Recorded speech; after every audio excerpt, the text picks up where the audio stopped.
And for the first time in 13 years, Sunday Night Football in Buffalo. Well, Orchard Park, New York, close enough. It's the Bills and the Steelers. I'm on the Bills bandwagon tonight. Please, God, mute. Just need to get this in my watch history, sir. Thank you very much. Moving on. Sunday Night Football. Oh, wait, Chris Berman doesn't do this. That's not his gig. Yep, Washington won. Saw that. Doing it with defense. Like we used to do in the olden days of football. Defenses ruled the land. Bears, Giants, etc. Andres is here. I'm very happy too. Because the team I hate the most in this world lost today. They lost their number 1 seed. So with 3 weeks to go, go Pack go. I'm a big Packers fan from here on out, I guess. Till we hit January. Then after that, I don't care what happens as long as the Saints get beat and the Saints get eliminated. At least they probably won't have a bye week now. I root for chaos at this point, and I'd like to see the Saints have to play Wild Card Weekend and potentially suffer a humiliating defeat. We will see, though. Still got 3 weeks to go. Tomorrow night we'll be streaming the Cleveland Browns, Baltimore Ravens dealy. But this game right here, I have high expectations for. I'm all on the Bills tonight, though. I picked the Bills to win this game. Pittsburgh gets James Conner back. Maybe they can run the ball. Maybe. That's what they were missing last week, really. They were missing a lot of things last week, particularly in the second half, but the inability to run the ball was what doomed them. Ben threw 53 times against Washington. And I'd say Washington's done a pretty good job on that defensive line, wouldn't you? Yeah, I'd say they've done a pretty good job building that. Hey, Lori. Bills Mafia member Lori here. Pittsburgh dead last in rushing offense. Bills aren't great at it. But I like the Bills to win this game. Give me the Bills. I'm on the Bills. I've heard when a storm's coming.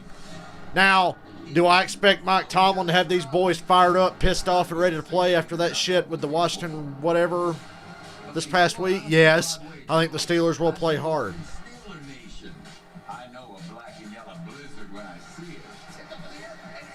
Got to run the ball. Got to pressure Josh Allen. Although we saw with the 49ers, pressuring Josh Allen is not always enough. You got to get him on the ground. Hit his ass. That's what it takes. Pressure is not enough.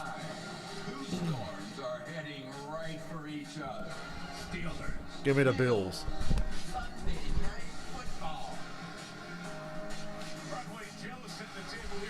AFC, Kansas City clinched the AFC West today. Pittsburgh's clinched for the playoffs. Buffalo winning record once again. Tennessee winning record once again. A lot still on the line. Boy, if you're the Cleveland Browns, this game could be interesting. Pittsburgh drops this one and the Browns win tomorrow. Suddenly the Browns are back in the AFC North race, and they have to play Pittsburgh last game of the year. Snow flurries tonight. Not a lot of snow. It's snowing right now. I saw flurries during the pregame, and it's coming down pretty good now. A little snow shower here. Looks like a rain-snow mix, really. But this is Buffalo, man. Anybody who has to go to play in Buffalo in December at nighttime has to be mad.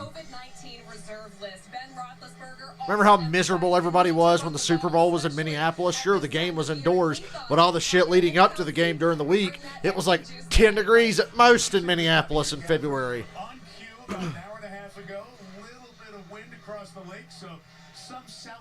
Who do the Cardinals play? They play the Eagles next week. Snow flurries and sleet here in Orchard Park, New York.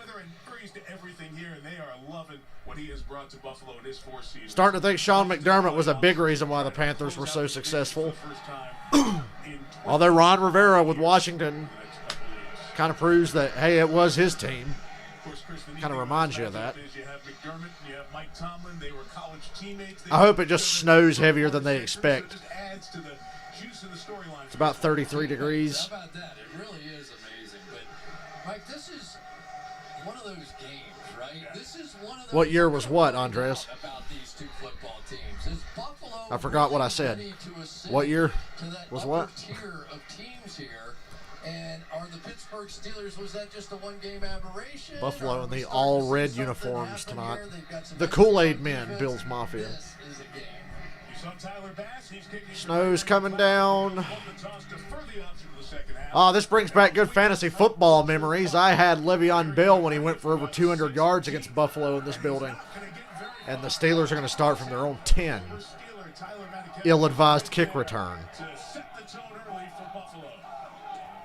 Chase Young might be, well, no doubt, Chase Young's Defensive Rookie of the Year, I'd say. Big Ben's having a very good year, but that shit with Washington this past week was a nightmare.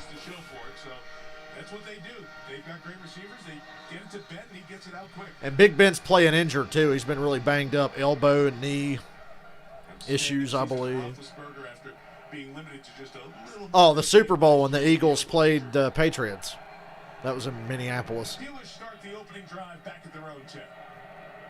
Yeah, it was indoors, but everybody hated being in Minneapolis for a week. It's a screen, and it's dropped. Incomplete. Yeah, drops were a big reason why Pittsburgh lost to Washington, particularly Eric Ebron. Somebody like Deontay Johnson, as he puts it, you assume the catch. Right? This is a really. They said Al Michaels is off for the week. We got Mike Tirico, man. Hold up, my Pittsburgh Buffalo drive chart thing's not working. Drop passes, but Eric Ebron was the biggest offender in the Washington game. Second and 10. Claypool on a little forward pass. 5 yards. Could have been a lot better. Then again, could have been a lot worse.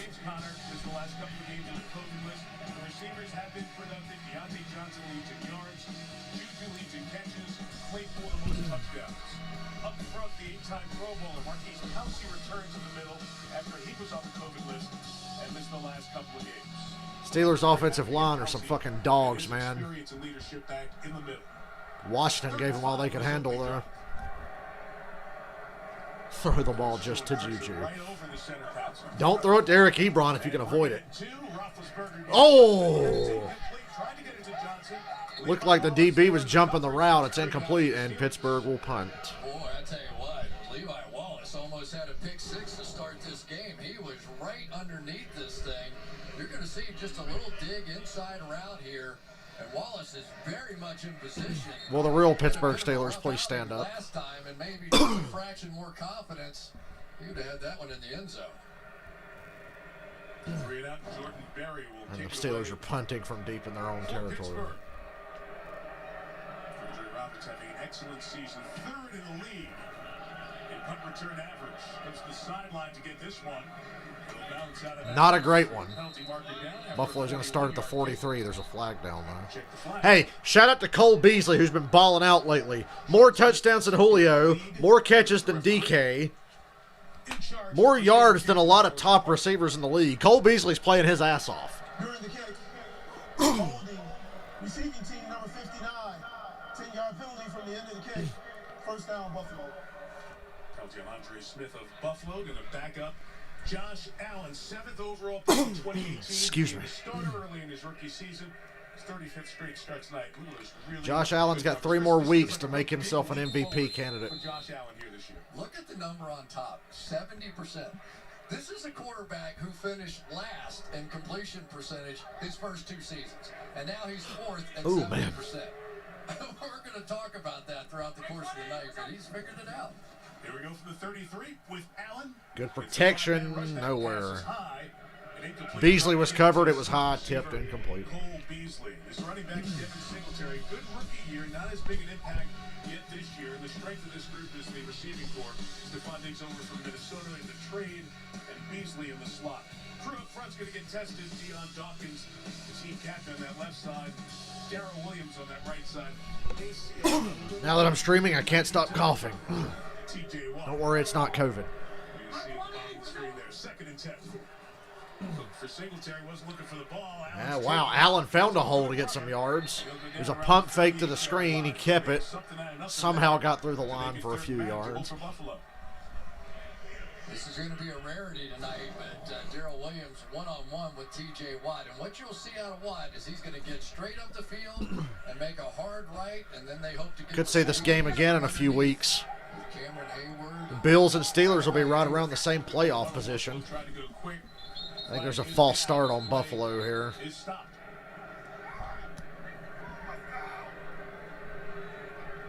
They're going to be rushing and rushing hard. False start. Offense number 75. 5-yard penalty. Remains 3rd down. This is a tackle trick from way back. Yeah, I watched the Eagles and the Saints. Get off just ahead of the snap count because they know what T.J. Watt is capable of doing. And I tell you, Fascinating game. The right Eagles-Saints game was. That was just a fraction. I felt like the Saints were going to run away with it in the 3rd quarter, even though they never had the lead. It was weird. Every inch he can get on the line of scrimmage. 3rd and 9. Couple of hard counts. Good protection. Great job, Buffalo offensive line. Double coverage. A lot of contact, no flags, 4th down. I don't think it was worth a flag, but there was a lot of contact there. The pass protection, though, look at this. This was tremendous protection and should have equated to a 1st down. Nobody got anywhere close to Josh I'd like Allen. to see Josh Allen just throw one about 8 miles down the field, too. That was launched. Nelson and Edmonds in the coverage there. Josh Allen threw that ball to outer space. Excellent year. After a catch made by Ray McLeod at the 15. Unremarkable start to this one. And I need a drink already because my throat, I can't, every time I stream now, my voice gets all scratchy and my throat is weird. I don't know. Just stream the car. I got to decide this week what I'm streaming. I don't know yet. Actually, no. Next week I'm definitely streaming the Chiefs and the Saints.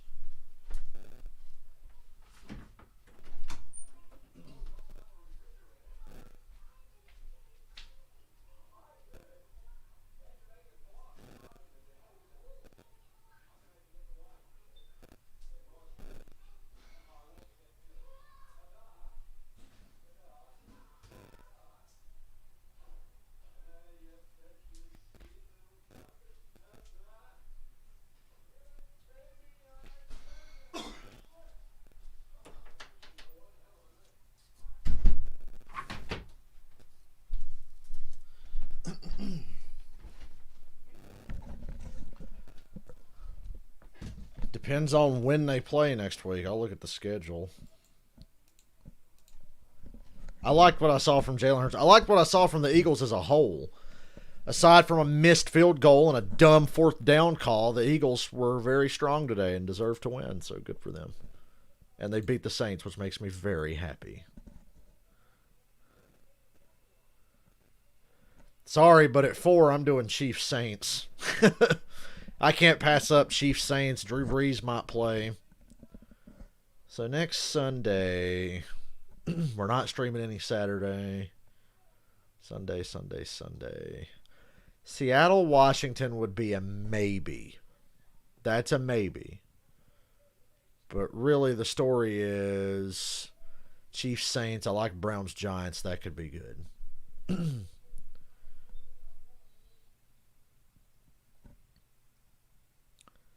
Chiefs Saints is definitely happening though. That's going to be a stream. Bud Light, reminding you to enjoy the game responsibly. Buy Colts, give with all your heart. But yeah, good for Jalen Hurts. Did a lot of good things today. And the rest of the team really responded. Now, of course, the Eagles played their best game of the year, and they still get slapped with a bunch of injuries. So I'm not optimistic about the Eagles going forward just because of the injuries. But they do play Washington one more time. Steelers take over the second drive here at their own 14. And Roethlisberger out quick, held on to by Deontay Johnson. Got good. And Deontay Johnson caught that one. Gets a first down. Out the 26-yard line.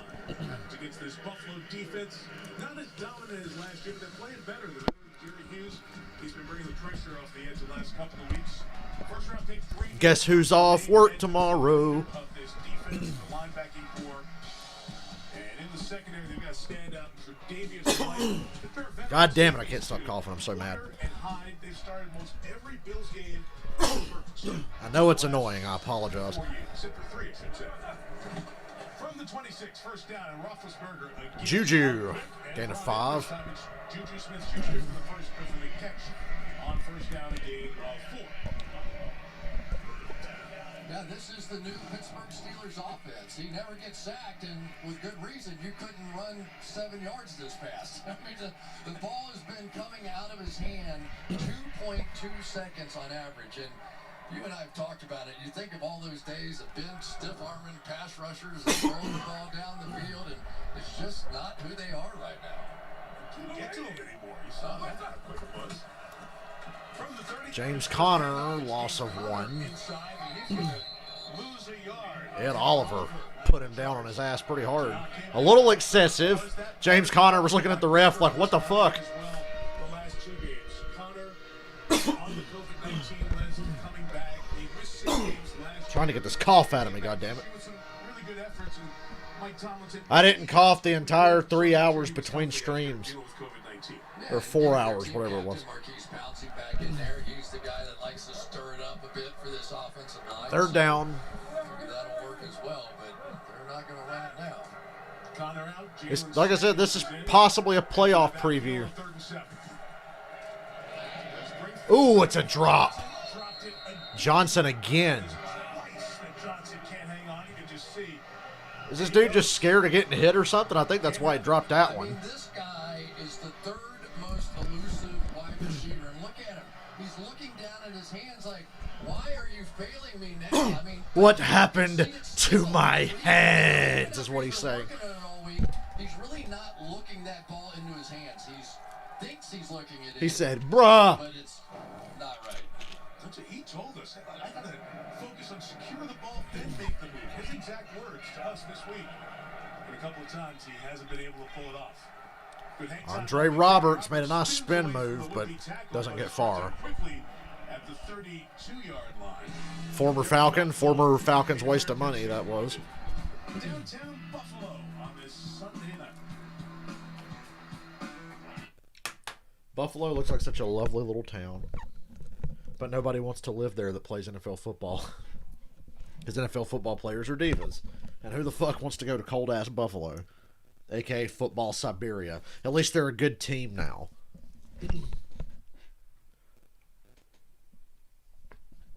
You know, lifelong Falcons fan. But if I was not a Falcons fan, if I was a football player, what are the franchises I would like to play for?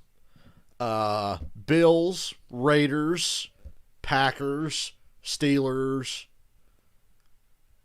I never said this. Cowboys. You know, legacy teams, you know.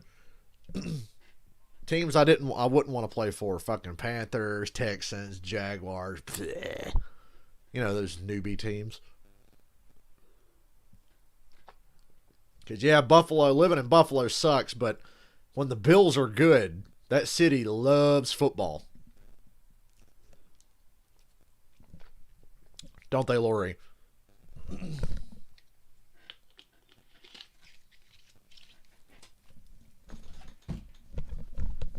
I gotta work out after this game. I hope I can bring myself to do it. I have to work out after this game. It sucks. I want to stay up all night. And if I work out, I'm going to be dog tired. But at least I'll need a shower afterwards. That'll keep me awake for a little while longer. Got to take advantage of this long weekend I've got here.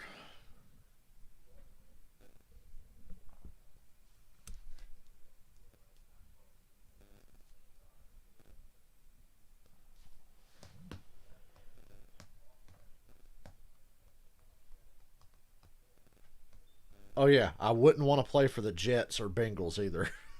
I'd rather play for the Browns, even when they suck, because at least their fans still love them. Imagine being a Browns fan this season. You don't know how to handle this. They're winning. Like, it's not just, oh, the Browns are on a little winning streak in the middle of the year. No, they've won 9 games. They've got a winning record, like clinched. 65 catches already this year. Chris, I'm sure as a receiver, you got to feel for what Deontay Johnson's going through. Right Deontay now. Johnson leads the league in drops, and he's got 2 tonight. But I think that you'll see Ben go right back to him. You need to get the ball right back in his hands and start building some of that confidence. He's just too big a part of this offense. Drive number 2 for Buffalo, 3 and out on the opening drive. Beginning at their own 31. Slow start to this one.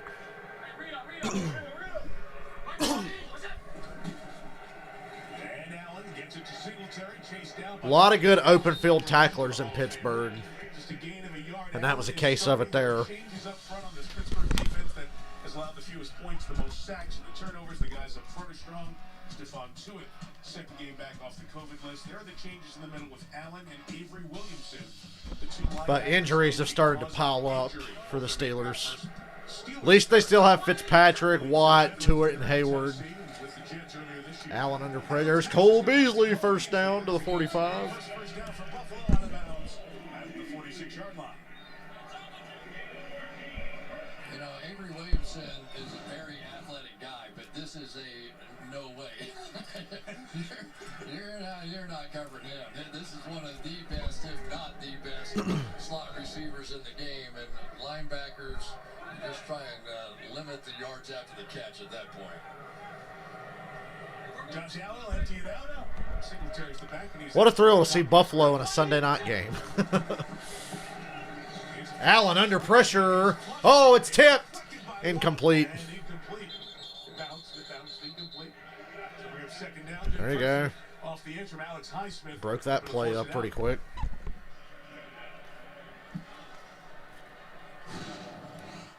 Well, the one guy they were seriously concerned about inside was Cameron Hayward, and you see the push that he got right up the middle, along with Alex Highsmith, who's taken over for Bud Dupree on the outside, and they were lucky to get away with that one. The ball hangs that long in the air. But if Highsmith can take over and take off some of the pressure of losing Bud Dupree, it would help a lot. He was pretty good in the second half in that last one. Play action. Second down, Allen. Allen off his back foot, intercepted. And it's intercepted. So the Steelers come away Bad with throw it. by Josh Allen. Really bad decision. Interception. As Allen was The mechanics of the throw were off, so you knew it wasn't going to be good. Despite being down 4 starters from a couple of games ago, Hayward hits his arm. Hilton gets the pick. Buffalo turnover. Pittsburgh ball. We'll just call that a well-executed punt. It's not like the Steelers have great field position. They're at the 27. They're on 27. But still, not good. Pressure disrupted 2 plays in a row there.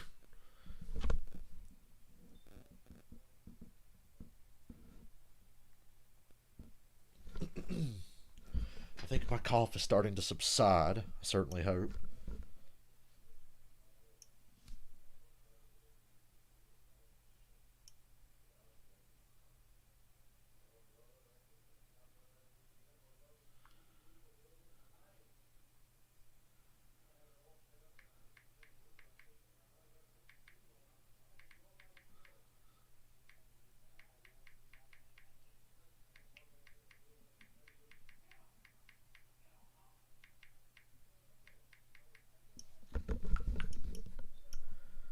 I wish these people would leave me alone.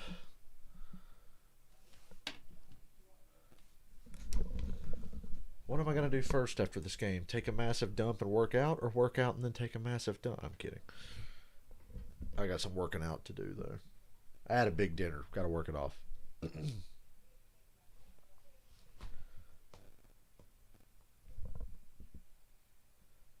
It's nice of that drive chart thing to let you know that if the interception was caused by a tip or pressure, because it says Josh Allen's arm hit by Cam Hayward upon throw. Just so you don't get, so if you're not able to watch the game, you can't be like, God damn it.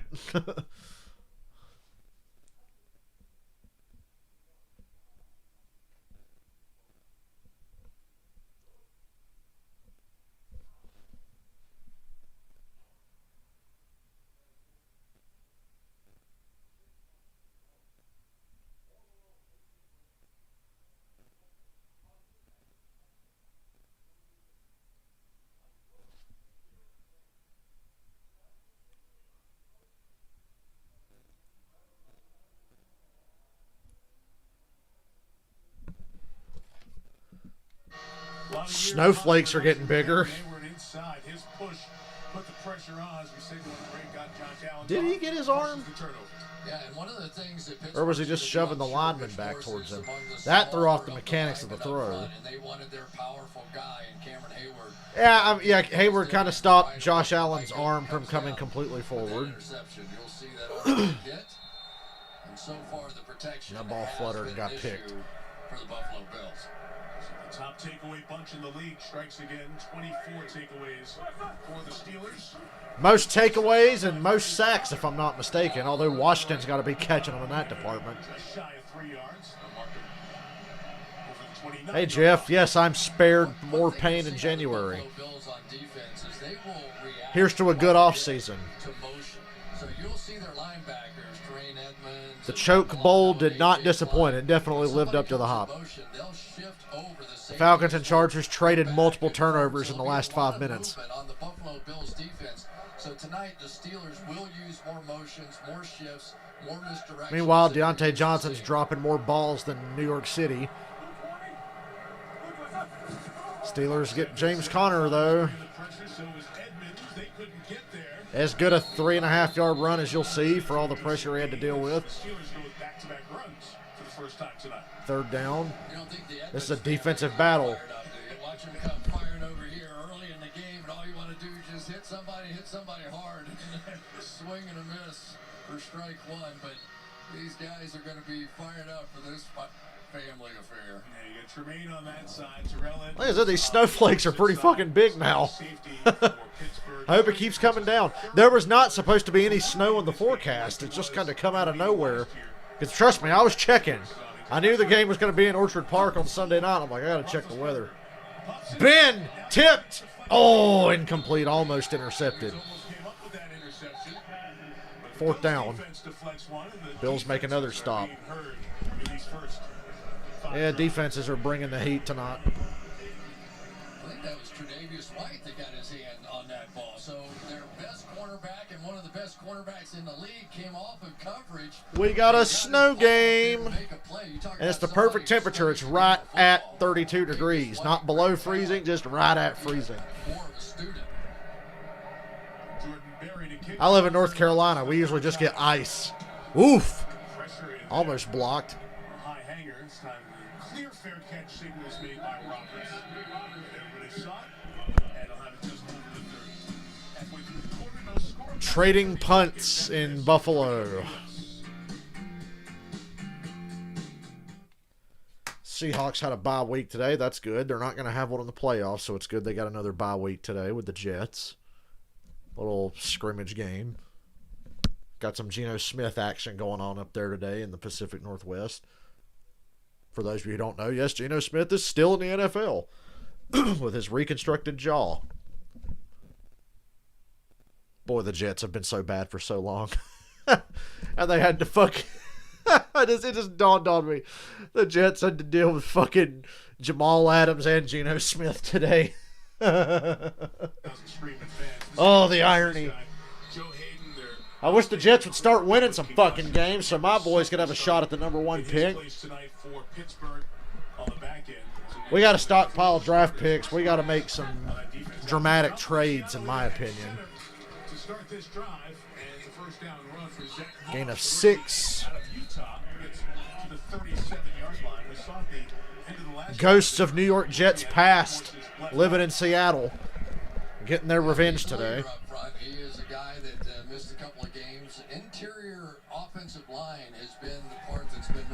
Oh my God, I can't get comfortable. Pretty consistently there, but center and the two guards. Dude, I'm assuming the Bills have a heated field like Green Bay has. A couple of games, the concussion. Feliciano has stepped into the middle. Here's the run again. Gain of 3. It'll be 3rd and 2. Zach being a couple shy of the first down. Had some issues holding on to the ball last week against San Francisco. The game played in Glendale, Arizona. But back in there in a row, backing up Devin Singletary tonight. And I'm sure Sean McDermott's thinking, all right, we couldn't really block. Al Michaels didn't want to go to Buffalo, apparently. They sent Mike Tirico up there. Backups and some shifting around going on. How about if we hand the ball off a couple of times? Feliciano moved from guard to center. Brian Winters, the veteran who was benched. Haven't really called anybody's name except Josh Allen and Cole Beasley tonight because nobody's doing anything. 3rd and 2. Good protection. And it's a drop. Sutton broke it up, I think. Got his hand in there. 4th down. The Bills will punt again. The Bills stymied again on offense. Yeah, Cameron Sutton is a guy that TJ Watt was an inch away from blindsiding Josh Allen. all the defensive backs, there are some that start over him and play more than he does. I don't think any of them have more confidence than he does. Who's going to get the first big play? I like games that start off low scoring like this because you're just waiting for somebody to make a big play. Marquez didn't have enough punts to qualify for league-leading average. He's got a couple here in the first 3 drives. And that one towards the sideline, Pittsburgh will take over. Another commercial. God, the TV network's loving this. That's okay. I streamed the Vikings and Bucks game, and the Vikings totally would have won if Dan Bailey could have made any fucking kicks whatsoever. Bruce Arians was all. Did you guys hear Bruce Arians after the game? Well, everybody kept asking about who we are. I think we showed who we are today. What? The team that can only win when the opposing team's kicker can't kick anything? 3 field goals and an extra point? And the Vikings get screwed at the end of the first half so they could spot Tampa Bay 3 more points they didn't deserve? I was far from impressed with Tampa Bay today. I was really sad for the Vikings. They did a lot of things right, but Dan Bailey can't make any kicks whatsoever, extra points or otherwise. So the Vikings are probably toast now. Depends on what happens with the Cardinals in the last 3 weeks. So that was disappointing. I picked Miami to beat Kansas City. I was close. Certainly started off well for me in that game.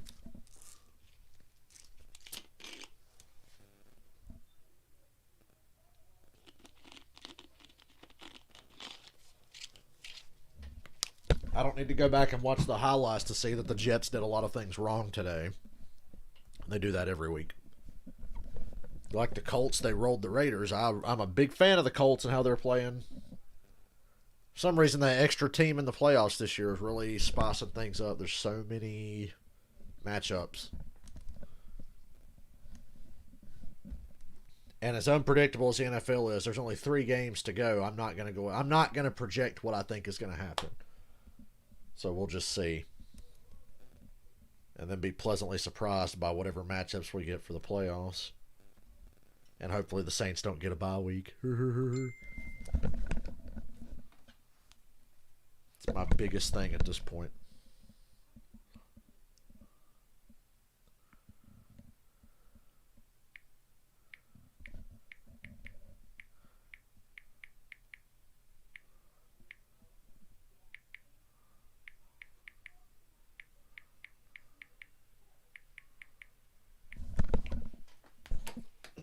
Big guest for Jimmy this week, Paul McCartney, Tina Fey, Ricky Martin, Olivia Colman among those who will appear on The Tonight Show, starring our friend Jimmy Fallon this week on NBC. Downtown Buffalo in the holiday spirit. In the South Towns, about a dozen miles south of Buffalo. Yeah, they got LaShawn McCoy a lot of action there today. And he looks like he had some juice left. Fournette's just not working out in that offense. He's not a Tom Brady kind of running back. Ben, under pressure, throws it over the middle. Caught by Claypool. Nope, they say incomplete. That was dangerous by Ben. I thought Ben was just going to lob that up and get intercepted. Because with their snap count, they can get the defense to show exactly what's going on. So you're going to see out of the corner of his eye, Ben goes, I see you over there, Jordan Poyer. All right, we've got these two over here are going to be blitzing. But then he stood there and had to do the little stiff arm to get enough room to just get that one off.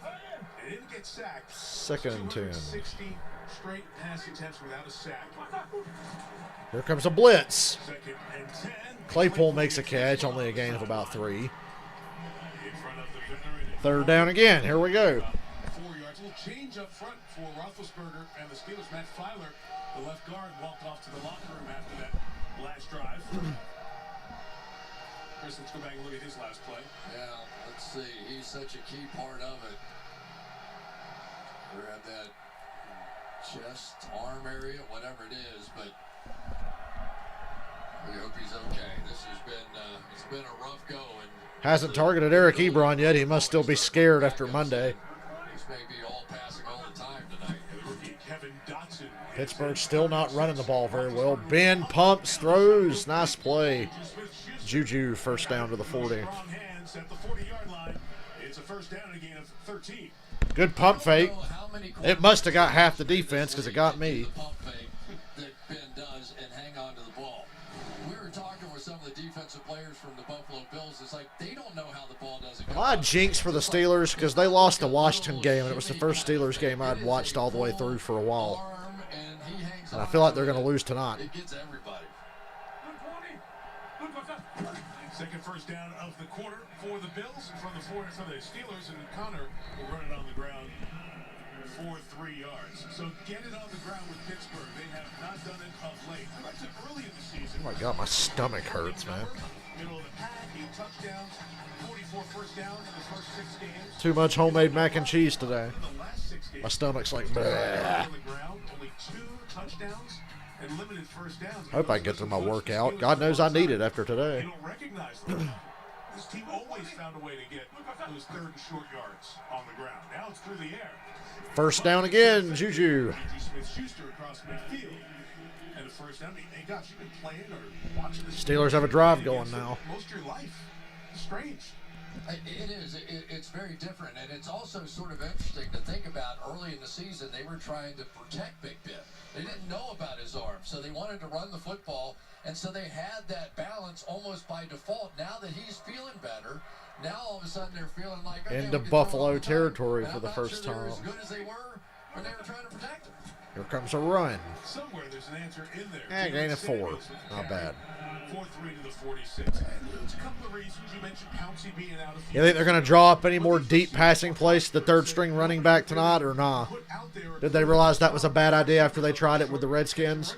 Yeah, and we should make the point that these are 2 of the best teams of not giving up deep passes. So if you're looking for the Steelers or the Bills to break out with deep passes and be successful tonight, it might be a long way.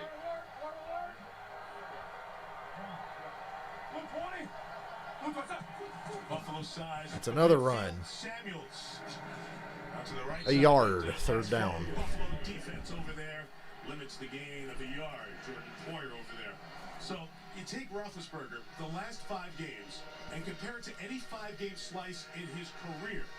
He's never thrown more passes in a 5-game stretch, but 58th most yards in any 5-game stretch. That just gives you an idea of what they've been doing. The run game's been replaced by the dink and dunk, the short stuff.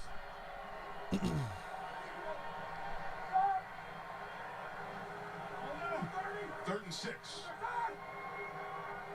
Hey, in Atlanta next year, can we replace Todd Gurley with Leonard Fournette? He's got to be healthier than Gurley. Pressure Deep throw. up top. And Incomplete. No chance for Washington to get there. Fourth down. Wasted play, I think. Davius White, which you'll see a lot tonight. He was there and will force another punt. No points for you. Throughout the course of the night is Although Tre'Davious Pittsburgh had a drive going there, they White. can flip the field They position used to here. do with Richard Sherman in Seattle. Yeah, Tre'Davious They're White's not fast. afraid to just leave him one-on-one and then help the rest of the defense across the board. So Ben took that as a challenge, took a shot, and came up empty as many, many quarterbacks have done against Tre'Davious White. Feels like a playoff-type game. Defensive struggle. Snow flurries coming down. Good job by Berry to catch that snap. Off to Jordan's right. Andre Roberts made a late decision not to catch it. It's touched by the Steelers around the 15-yard line. That's where the ball will be. 0-0. We're chugging along here to the end of the first quarter.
Okay, I know I looked at the schedule a little while ago. Let's look again. Well, I right-clicked on it, but my computer made me click on it. So anyway, week 15.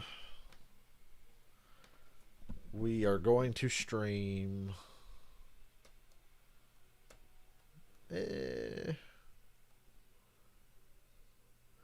Probably nothing at 1 o'clock. 4 o'clock, Chiefs Saints. Probably do the Browns and the Giants. Who did I pick in this game? I picked Buffalo. The Bills, circle the wagons. Week 16, what do we got going on? Shit's getting real, y'all. We're creeping up on playoff time. Week 16. Ooh, Christmas, Vikings, Saints. Merry Christmas, New Orleans.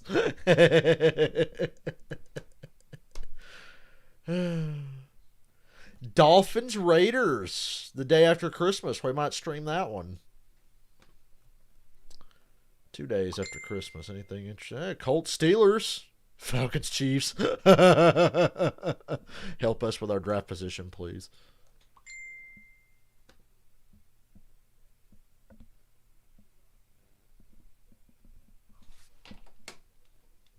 Center Mitch Morse, while they were taping it in a way that would limit the elbow Buffalo, 1st and 10 at their own 14-yard line. Nothing going on in this game. For the moment, Catherine, John Feliciano remains at center. Bills just 10 plays, 29 yards, and 1 first down on their first 3 drives. Josh Allen gets There's it out. Diggs for a gain of 7. The mark with the 22, a gain of 8. Started the week tied for the most receptions in the league with 90. It's his first one here tonight. Came over the trade from Minnesota. Chris, we had a chance to talk to him. It was kind of refreshing. Honestly, it wasn't what I was expecting. No, he sort of had the reputation coming in as some kind of diva, and people warned the Buffalo Bills, oh, wait until you see what you're going to get, whatever. Not one person here. Everybody says he's been the greatest, the ultimate team player. Stephon Diggs must have really hated Mike Zimmer or really hated Kirk Cousins. He's been a model citizen in Buffalo. It's a run, and they lose a yard. 3rd down again already. Boy, these 3rd downs are coming fast, aren't they? On both sides. Got to at least switch the field position. Every first down is like gold in this game. It's 3rd and 2. I think they got it with Diggs, first down. That was a quick play. Flag is down. The Steelers trying to get their 3rd down personnel on. A flag is down. The play seemed to have counted, and they're marking it as a first down, so we'll have to sort out exactly what happened first. It's a couple of times now. Sean McDermott's team is trying to catch the Steelers before they could get 3rd down personnel on the field.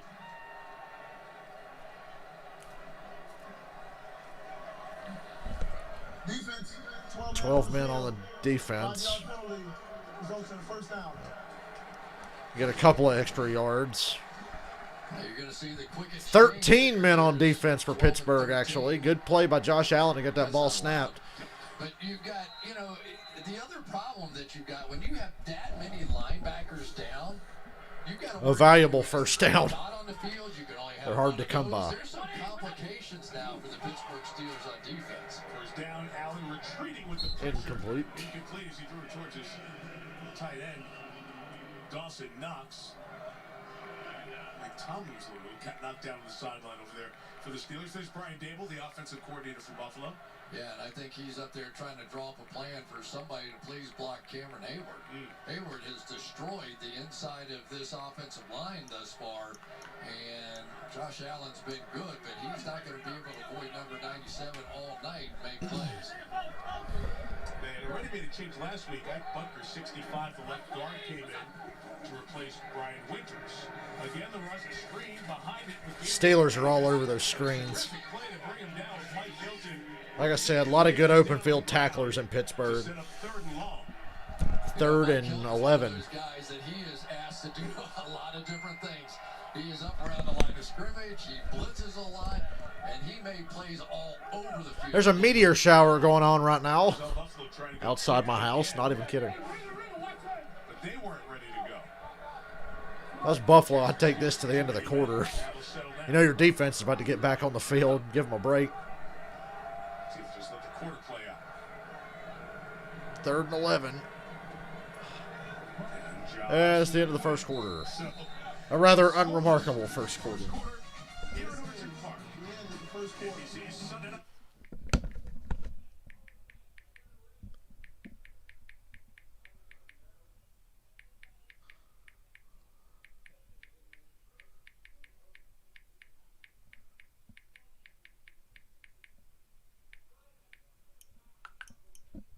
God, I wish my stomach didn't feel so shitty.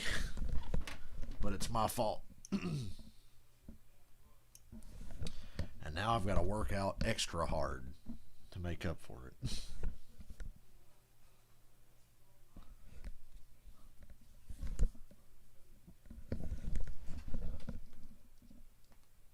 Same thing happened on Thanksgiving. It made me sleepy, too. Towards the end of the Philadelphia-New Orleans game, I was getting really drowsy.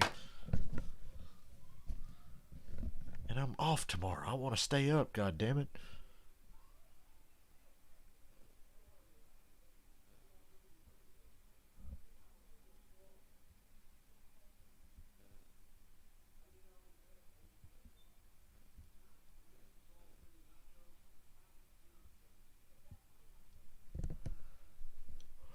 Oh, them Tide Pods look delicious. Oh no, those are the Gain Pods. Well, they look rather flavorful. Shout out to Chris Jericho. We got a Canadian Grey Goose vodka commercial right now. Why do people drink? All the drinks taste like shit.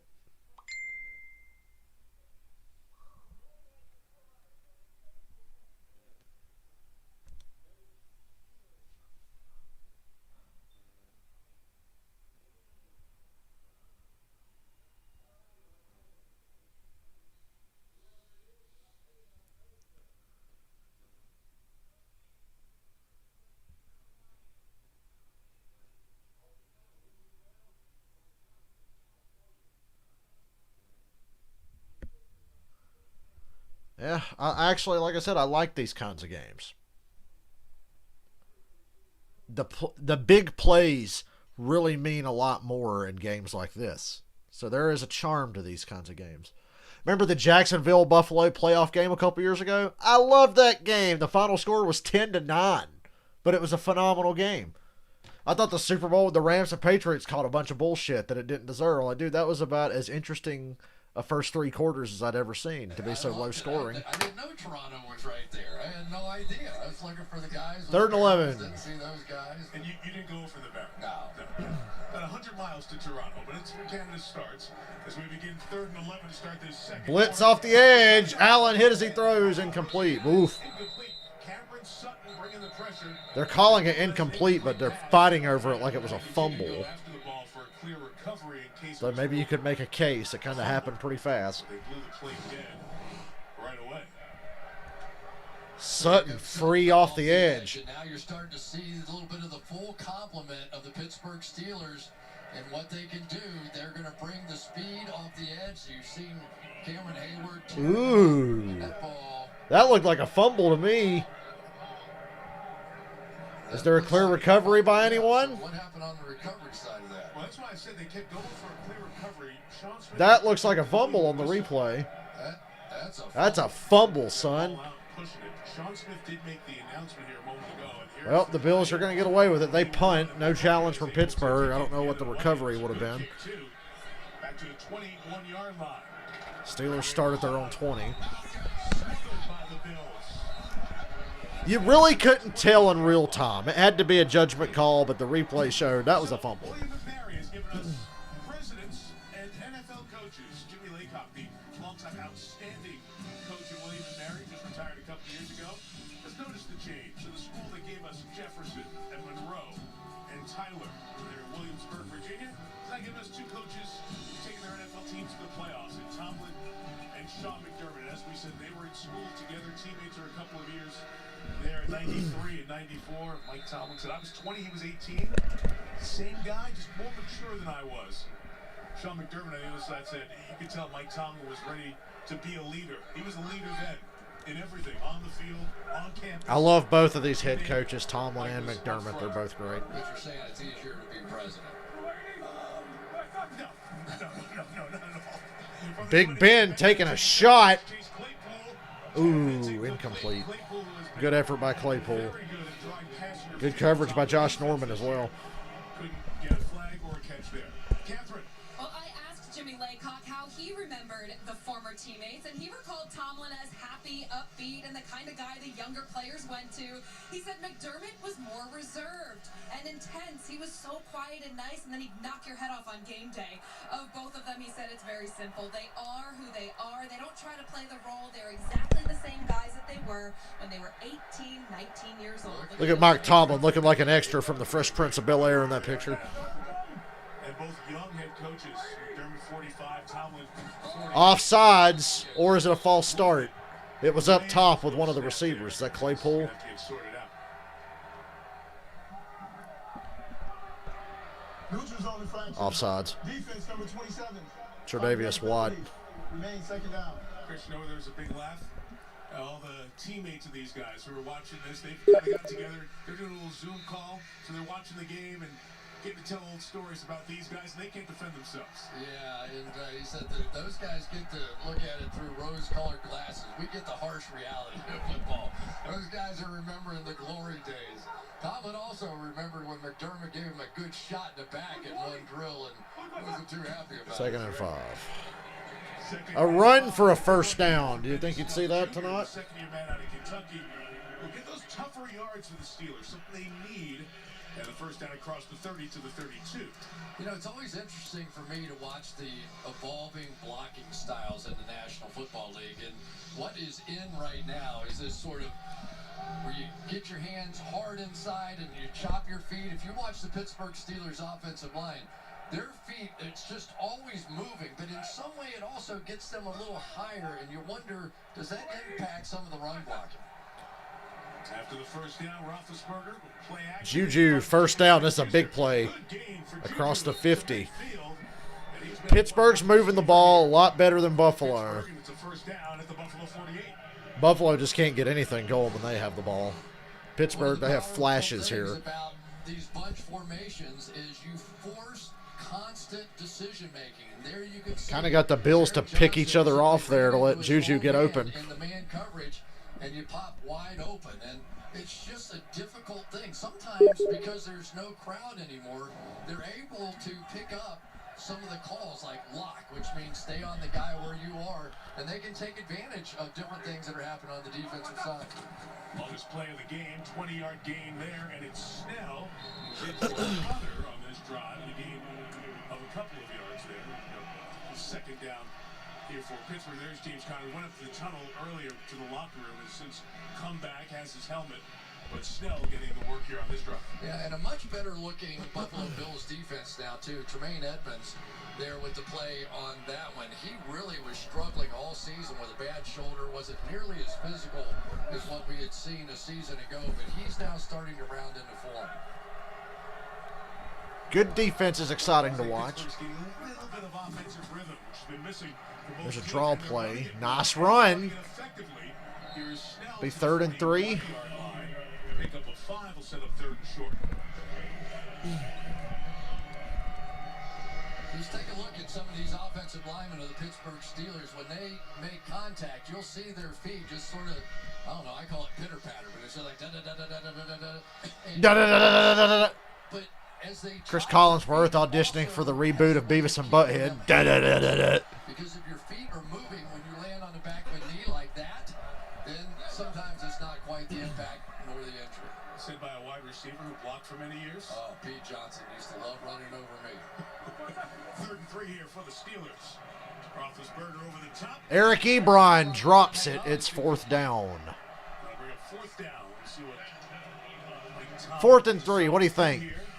They'll bring on the punting unit. They're going to punt. It's a tough catch, but again, Eric I know it's Ebron, tempting, one but of in this those kind of game, just punt it, pin them deep, had some issues play field with position, and be punts as patient well. that the game will And come to his you. Yeah, that's on drops seem to Ebron. come on those lower balls. They were doing drills with him all week this week because it's a completely different catch. When it's higher, your eyes are making easy. Ben catches. can't Down believe low, it. They have to snap down low, and it's very easy to let that get away from him, and he's had some issues too.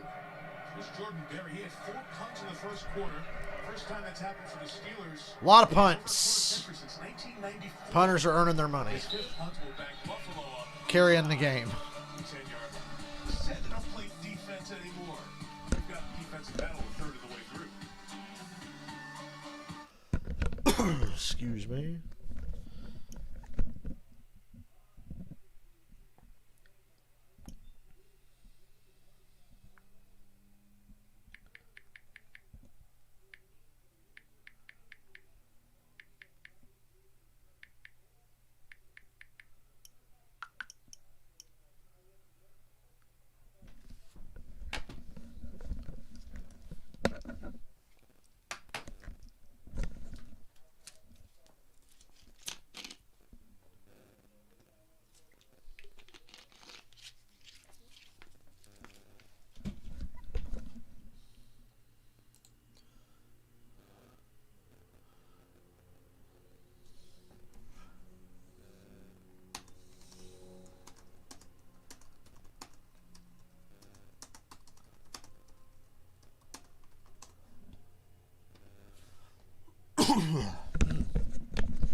Thank God I don't have to work tomorrow. Thank God. My stomach's starting to ease up. I don't feel like somebody's pushing my stomach from the inside now.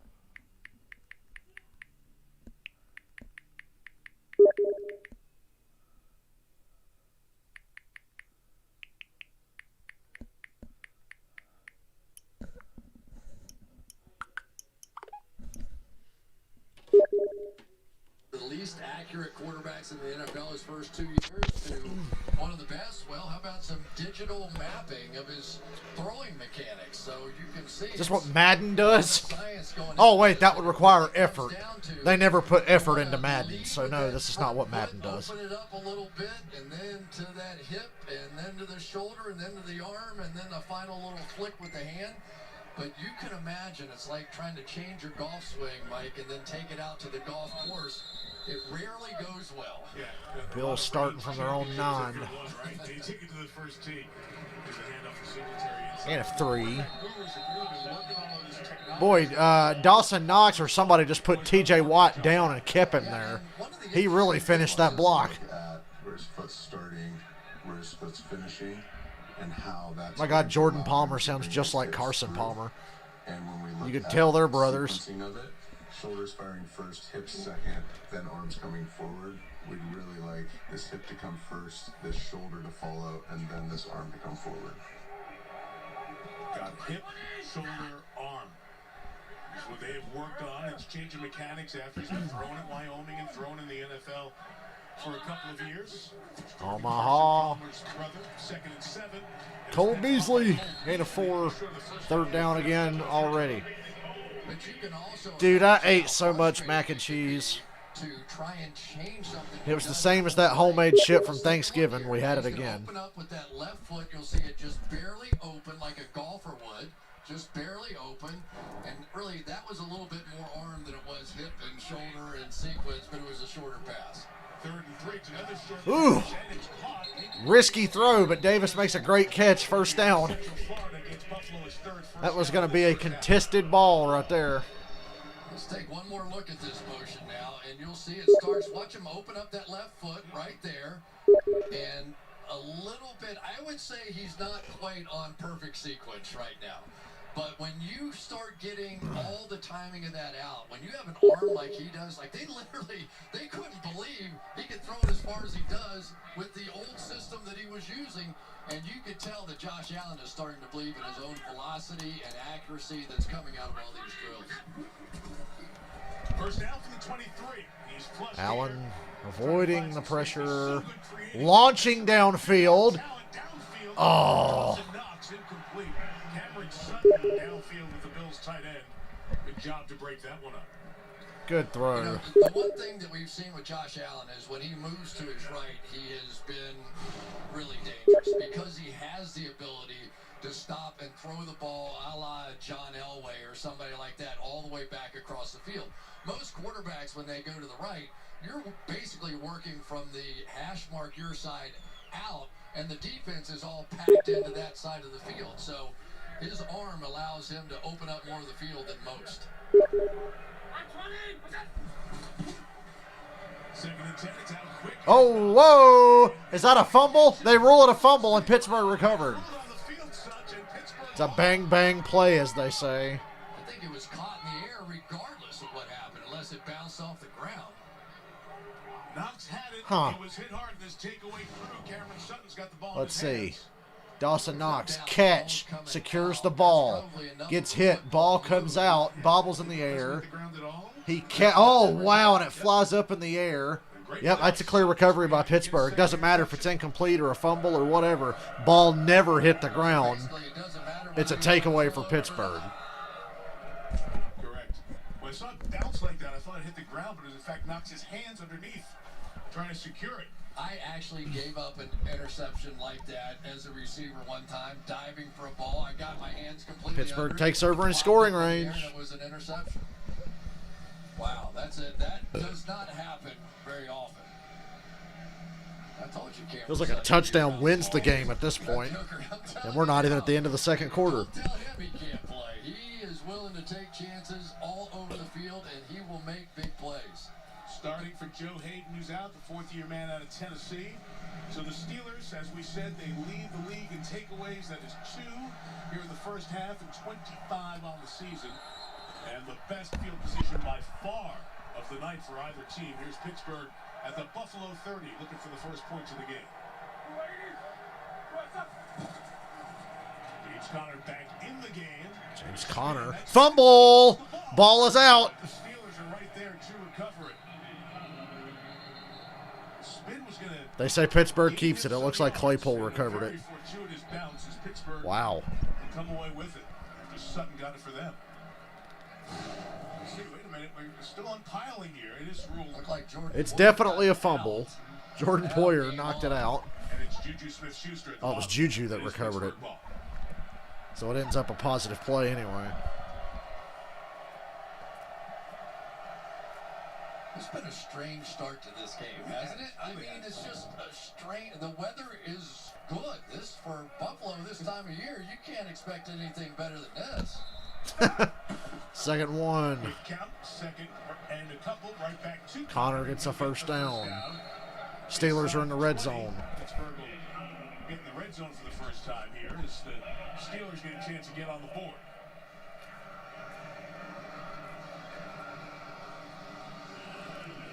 There's offensive coordinator Randy Fichtner there. He wanted to see some driving, and you'll see these double teams here. This is getting back to some old nasty Pittsburgh Steeler football. That's the push they didn't get a week ago. That's why they put on the pads in practice. Filer, their left guard. Kevin Dotson has popped over there. First down. Taking a shot to the end zone. Touchdown. James Washington. James Washington with his 5th Hello. reception of the season. And the Steelers on the board first. I love the route here because there was a 3 plays, 30 yards, a minute 15. Somebody's mask is laying on the field. He's inside. Generally, when you get that, you're going to the corner, but that time they ran that inside tight. That's split. complimentary It ran the football, post and just Pittsburgh. pulled Levi Wallace on that one. Saw Ben looking off the safety to squeeze it in just on the other side of Micah Hyde. That was really well executed. So the takeaway turns into a touchdown for Pittsburgh. And Chris Boswell back in the lineup. Good to see Boswell back in the lineup. I'm sure Pittsburgh fans are thrilled. Good job. The low snap as Jordan Berry got it down.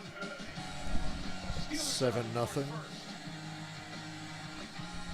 to Washington. 28th touchdown pass of the year for Ben. 7-0. Black and gold.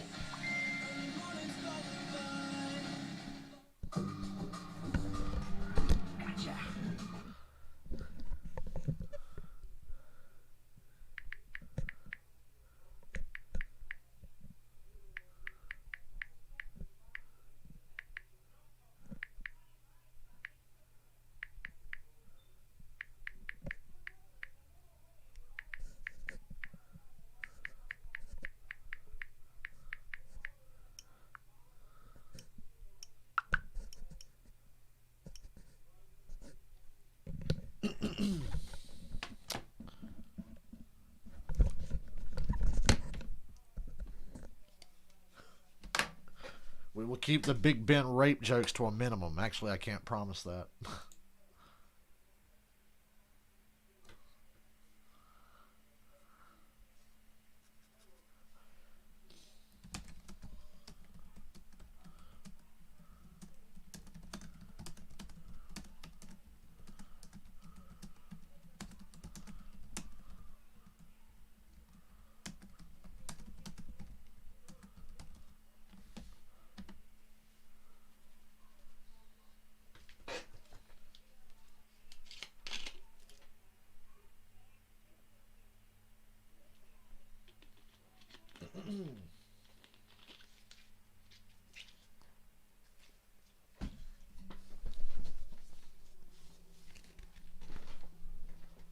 What I've been doing this week? Playing GTA 5. Not online, though.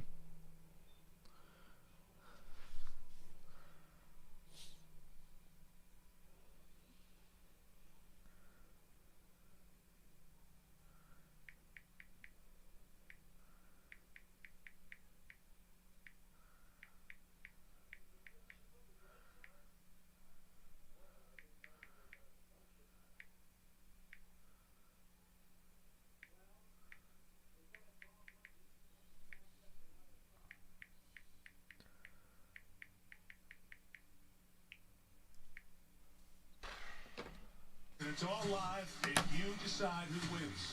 So don't miss it. Finale of The Voice coming your way tomorrow and Tuesday right here on NBC. Mike Tirico and for Al Michaels with Chris Collinsworth and Catherine Tappan and for Michelle Tafoya. Michelle will be back next Sunday night. Oh, guys, don't worry. Michelle Tafoya will be back Sunday night. Trying to get something to go. Andre Roberts on his kick return. Takes it out just shy of 25-yard line. Against this Pittsburgh defense, which has been tough to move on. And look, the Steelers have always been tough, right? But they keep sacking the quarterback. Back in the late 90s, early 2000s. Steelers are a team that even in a down year, they're Tampa tough. Bay was the sack factory. 69 straight regular season games with the sack. Pittsburgh is right there, right now. Led by T.J. Watt, but Bud Dupree is not part of that. Injured his ACL the end of that Baltimore game, so he is out for the year yet. Pittsburgh keeps rolling along, and they will try to set the record with the sack. Josh Allen here. Circle the wagons. Buffalo, let's go. Comes a blitz from Pittsburgh. Strip sack. The ball is out. Buffalo recovers. So on cue, they bring the pressure and the heat. Tyson Alulu forced the fumble. You can feel that momentum start to roll downhill for Pittsburgh. That time, the one guy who's not known as a pass rusher, Tyson Alualu, Alualu. and knocks that thing free. So they are on the attack. Collinsworth right loves now. saying This that is name. a defensive line that we talked about it a little bit. I'm sure in the he open. does. We'll find out how good Josh Allen and the Buffalo Bills are, because they're getting ready to see something real on defense. And so far, Pittsburgh's taking it to them. And that does count I as said a touchdown feels like I've already won the game. Here comes another blitz. Another blitz. Allen just heaves it down the field. Davis got behind the secondary, but he couldn't. Out of bounds. Incomplete. Great catch, but he got forced out of He bounds. got past Steven Nelson on the corner there, but Allen was retreating. Even his big arm couldn't get it there. Yeah, they had a slot blitz coming, so on the Yep, outside, 1 Steven foot out of Nelson bounds. believed that it was going to be a quick throw, but unable to get it done. I tell you, as a receiver right Third there, and 18. Gabriel Davis is a young guy. He will learn. Don't worry so much about making the catch. Blitzburg That is back. Easy play to get a pass interference on. He was well behind the defender. Could have come right back through him and gotten a 40-yard penalty. They got Mitch Morse back in there at center. It's 3rd and 18. Allen finds some space. Now Oh, Josh. a long way to go. And he 4th will get down. Marcus Allen, along with Terrell Edmonds making the tackle, and Buffalo has been limited to 3 first downs in this first half.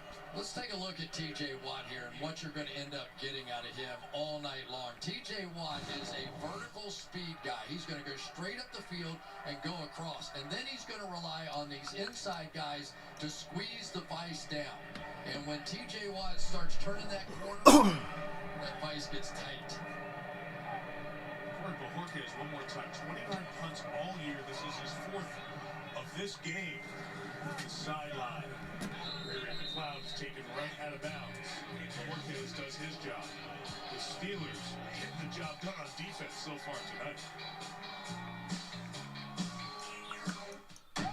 So they took $20 out.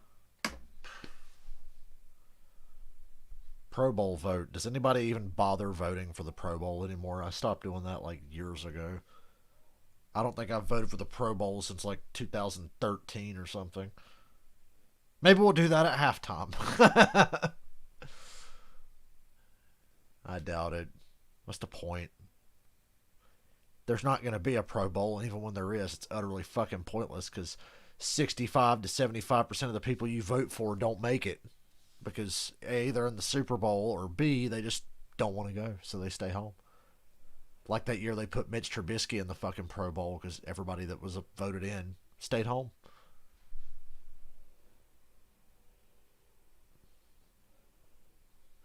Free trip to Hawaii. Although, not this year.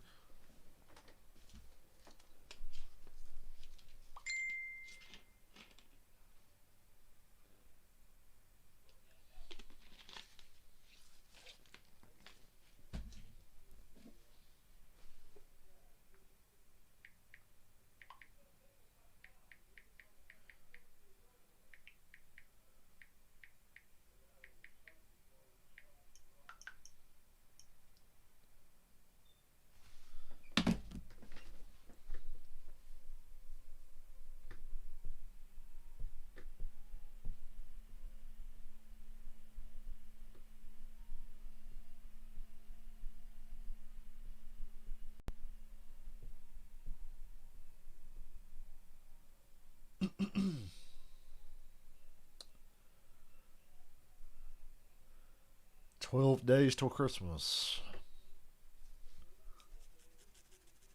What could I do for Christmas? Nothing. I am going to buy some purple Christmas lights to hang up in my room all year round, though. I got that idea yesterday. I want to run Christmas lights around my room. I don't have a lamp in here anymore, so need some kind of light. And it might as well be purple. Give my room some fucking atmosphere. The PNC Championship, because Tiger Woods makes his event debut with his son Charlie, and there are 19 golf major champions in the field as well. It's a family game, great holiday event. The PNC Championship is next weekend on NBC. So I heard today Les Frazier's being considered as a potential head coach again. And I'm like, why? I'm sorry, I remember the last time Leslie Frazier was a head coach. I think I was making jokes about him a week ago. With the carry, gains only a yard. And then I hear today, oh, he's being looked at as potential candidate. It's like, nah, he's just a fucking interview for the Rooney Rule is all he is. That's all he will be, I guarantee it. Actually, now the Jets will probably try to hire him. Just to try to get him out of Buffalo.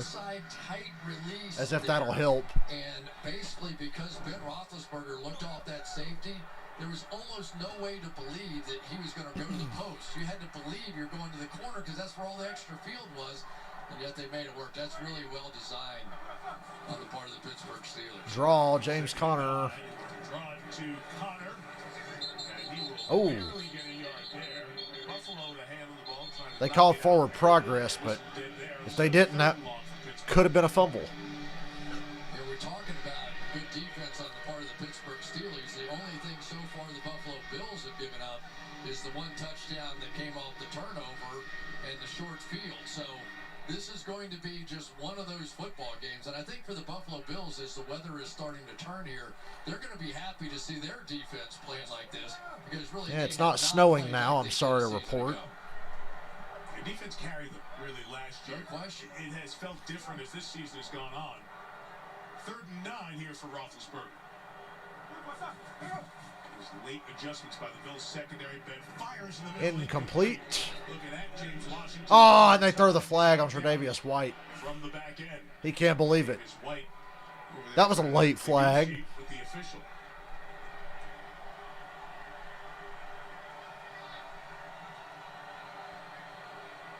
Tre'Davious White was valedictorian, right? That's right. He might. I just love purple, Jeff. He might have been on the debate team. Let's see. A friend of mine has purple Christmas lights That is around her room, and it looks fucking awesome. I concur. So I'd kind of like to give it a shot. Terry. Wake up. I'm with you two guys. I don't see anything that significantly hinders the defense. They got to pick up this goddamn flag. If anything, it looked like the receiver had his arm out. No foul on the play. 4th down. Thank you. Terry McCauley, 3-time Super Bowl referee with us, of course, as he is every Sunday. And I love White negotiating in front of Roethlisberger. I'm telling you, it's good to have smart guys out there on the field. You could see the little arm extension. There was nothing. Nothing at all from Tre'Davious White. That was just a great play in negotiation. I thought you were saying it's good to have smart guys on the broadcast like Terry. Well, if we had one, you know. No, come on, it's a joke. Punt number 10 of this first half. 10 punts in this first half. It's one of his better ones. Fair catch made by Roberts. At the 25-yard line. 47 on the kick. It's Sunday Night Football is brought to you by Verizon, the network more people rely on, gives you more. And by the all-new Elantra. I like Purple Rain. Mafia, we miss you. We miss all the silly things with ketchup and mustard and other things. Okay, that's disgusting. Can they please get that off the screen? That's not really pleasant to look at. That really was screaming for fans. Why don't you just put a guy on the screen with shit all over him next time, NBC? Fucking Bills fans. Beasley. Gain of 6-7 yards, something like that. It'll gain about 6 yards as Buffalo tries to find some momentum in this first half. Yeah, I like that play design because it was pure play action. They pulled the left guard over to the right side, and instead of getting a pure pass rush, you started to get a little shuffle down the line of scrimmage. So maybe some play action here off of the run game may set up the passing game. A personnel change here for the Bills. 2 tight ends in the lineup. Maybe try to control that Steelers rush. 2nd and 3. They protect. Allen fires, and it's a drop. Incomplete. 3rd and 3. One more time, this Steelers secondary having a very good first half with Steven Nelson the play there. You know, it's interesting. Marcus Allen converted safety now down at the linebacker position. But one thing it does is it adds speed to that blitz, right? And that really wasn't even a very good blitz. He was so wide, he could have really hugged that corner tighter and might have gotten the hit. So the pass rush has significantly... I have hung out in her room, Jeff.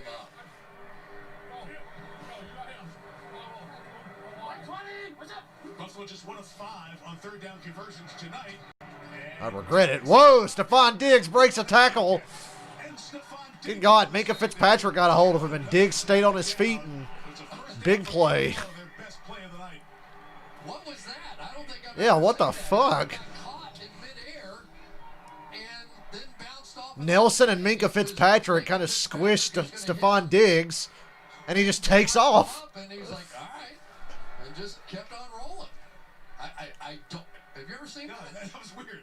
It's gonna bumped off him like a ball in a pinball machine. You know why people don't like to wrap up? They hurt their shoulders. When you keep your arms in tight and give those shots, you stay healthier, but didn't help on that play. 8-23, longest of the night from Buffalo into the ground with Moss. Nice run. He'll carry inside the Gain of 48 6. yard line. It's this third-round rookie out of Utah, Zach Moss, record setter for the Utes. Continues Buffalo's momentum here as we approach 3 minutes till halftime. I tell you what, one guy who doesn't get enough credit is Keith Butler, the defensive coordinator of the Pittsburgh Steelers. You can pretty much count on first down. You're going to see some kind of pressure. He's going to make you, or try to make you, like 2nd and 12. And then a lot of times on third down, he doesn't always bring pressure. So he's almost the opposite of way of a lot of defensive coordinators play. 38, pressure picked up. Catch on the sideline, Diggs for a first down, gain of 10. Terrific catch. First down to the 31-yard line. There aren't many quarterbacks. Diggs is getting hot now. Hold the ball this long. And Josh Allen's making great throws. And the pressure's not rattling him at all. This takes one of those Brett Favre kind of arms, and you go, I got it. I can get that thing in there, and that was some throw. And, of course, Diggs does these little drag swags every game. Get my Pound Meat Wilson t-shirt, right? From the 31 Comes a blitz from Pittsburgh. Diggs wide open again, gain of 17. First down, there's a flag. 14. Flag at the line of scrimmage. Is it roughing the passer? Bills slow to get off the turf. Quarterback's up, and so too is Lee Smith. God, Pittsburgh brought the house that time. It's either a hold on Buffalo or a roughing call. There seemed to be a lot of Bills players on their back at the end of that play, though. Lengthy conversation. A caucus, if you will. They're having a caucus. Watch this hit here by Henry Mondu, right? Okay, not roughing. In the legal hit zone, which is about It's got to be on Buffalo then. 1 foot tall. Or maybe they're going to pick it up. I don't know. Sean Smith. There's 2 fouls on the play. One by the offense, one by the defense. Okay. Formation. Illegal formation. Tight end was covered up. Personal foul. Roughing the passer. How is that roughing the passer? What in the fuck are they talking about? Formation is declined. The roughing the passer will be enforced from the previous spot. What? 15-yard penalty, automatic. How is that roughing the passer? Just a tough one on Mondu, first-year player from Arkansas. Oh, well, I mean, the result of the play, I mean, It was definitely in the right range. Was No. it a step late, Terry? that is not roughing. It's not late, Chris. I mean, we're looking for forcible contact at the knee area below, and it looks to be He hit him in the clearly waist. above the knee. Well above the knees. He's like at his stomach. I don't see roughing the passer for being That's late not or roughing the long on passer. this play. I don't either. And Lee Smith came around the top and looked like he hit Josh Allen in the head. 2-minute warning of the half. Mondu doesn't play much. Can't believe he got flagged. Buffalo's driving. Is that like a mix of the Sunday Night Football music I've never heard before?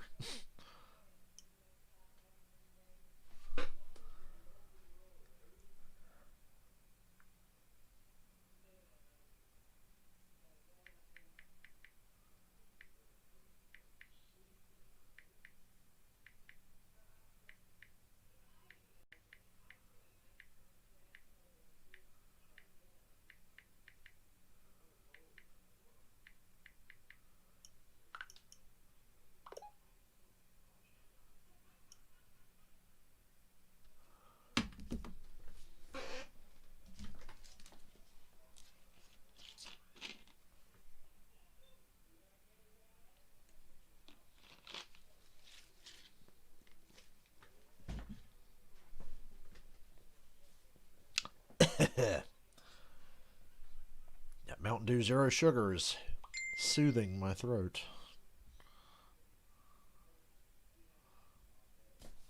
It's all scratchy. I swear, all the streaming I've done this year, you know, we streamed all the races and everything that would last 3 hours or more. I never once have had the problems I've had the last couple of weeks where I can't fucking speak halfway through a football game without coughing or something.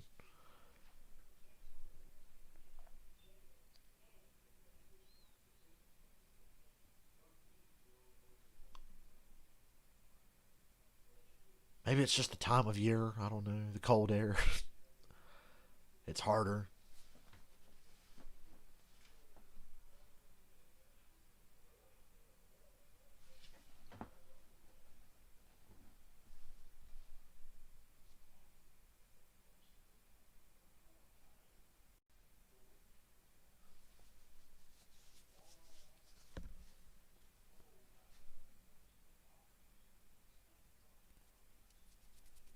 Ooh, Paul McCartney's going to be on Jimmy Fallon this week.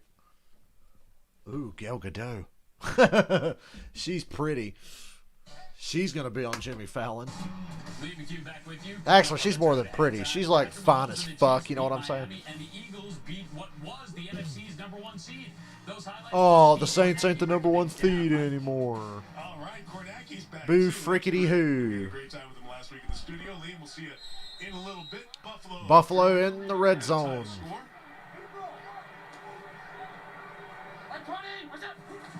First and 10 after the penalty, and Allen fires incomplete high. Coverage pretty good on Cole Beasley. Minka Fitzpatrick back there. NFC, yeah. So competitive.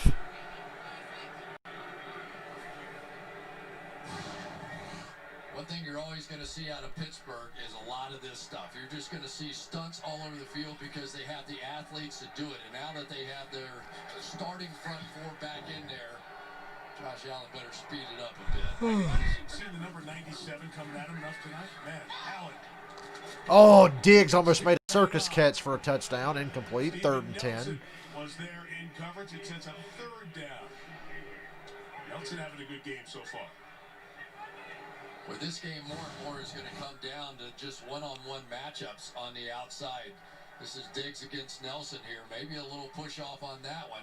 But the Pittsburgh Steelers and Keith Butler, he just keeps bringing the pressure. They are going after Josh Allen. They must feel like they've got him on the run a bit. McKenzie's in for Buffalo. Stretch the field, the width of the field. Here on 3rd and 10. Steelers bringing the heat. Allen, ooh. Overthrows Dawson Knox, who was covered. 4th down. Well, they'll try a field goal. Just get on the board. And Buffalo will try a field goal. So they end up rushing 5 on that one. Had a chance here. They really had a back-to-back chances for a back shoulder throw and just could not hit either one of them. Is that Hilton again? Hilton's having some game, man. Here's Tyler Bass, rookie out of Georgia Southern. Struggled at the start. He's been rolling of late. 34. The kick is good. Buffalo on the board. He's made 7-3. goals in a row. 7-3. Buffalo wings, but them are the nasty orangey looking buffalo wings. Oh shit, Rick James, bitch. At home last night. Give it to me, baby. Heard that song a lot this week. It's in GTA 5, and I've been playing a lot of GTA 5. At home last night. You wouldn't make love to me.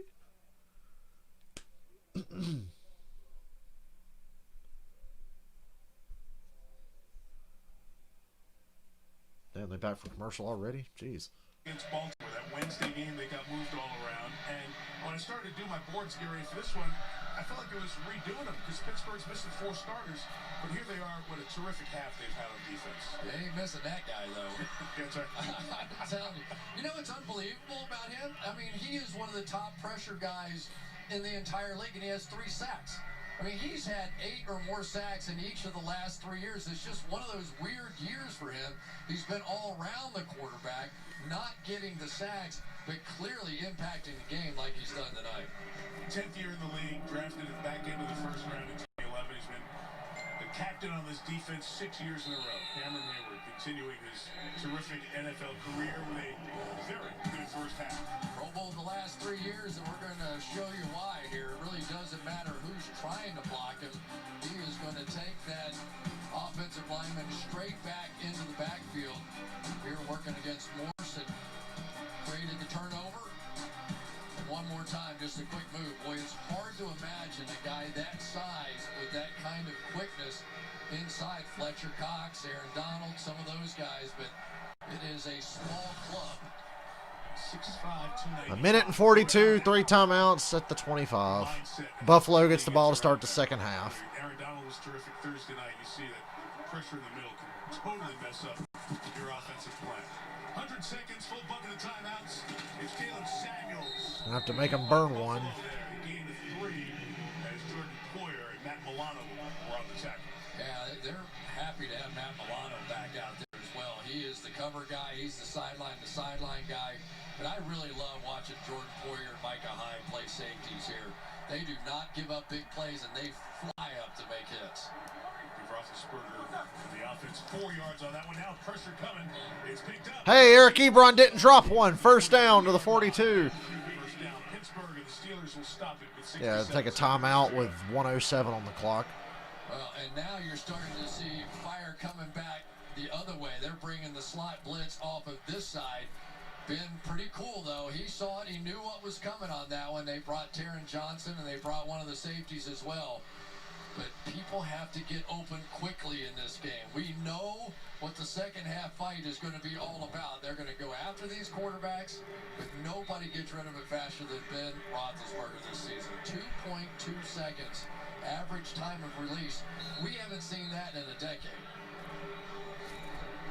You get the feeling he really is enjoying this offense and the comfort he has and how he's brought this receiving core along. It's a young receiving core. Second year, third year guys. I mean, heck, Juju Smith-Schuster is the veteran. He's been here 4 years. Yeah, but more and more with those short throws, Juju's become the catch and run guy. He's the big physical presence, almost like a second tight end out there. From the 42, Roethlisberger. Incomplete. Nice play by Wallace to knock it out of Claypool's hands. Prevent Chase Claypool from making the catch. Yeah, I thought Snowing again. Go after Levi Wallace even a little bit more than what they have in this game. He really had a tough outing the last time, but give him credit. He's bounced back in this one. Thought I almost might see a little bit of Josh Norman taking his place tonight, but so far Levi Wallace has been up to it. Offsides, free play. Nope, they blow it dead. Ben wants to know why they blew it dead. So no shot at a free play for Roethlisberger.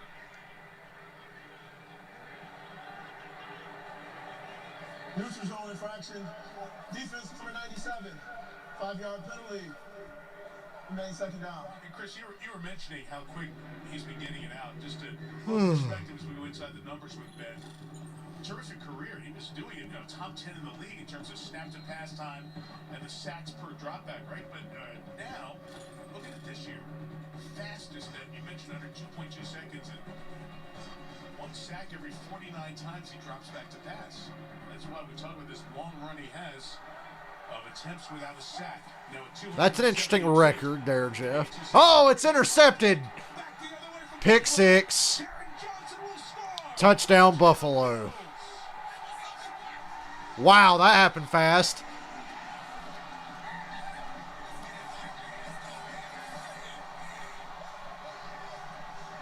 And the Bills take the lead as their defense comes up with a big play and the celebration.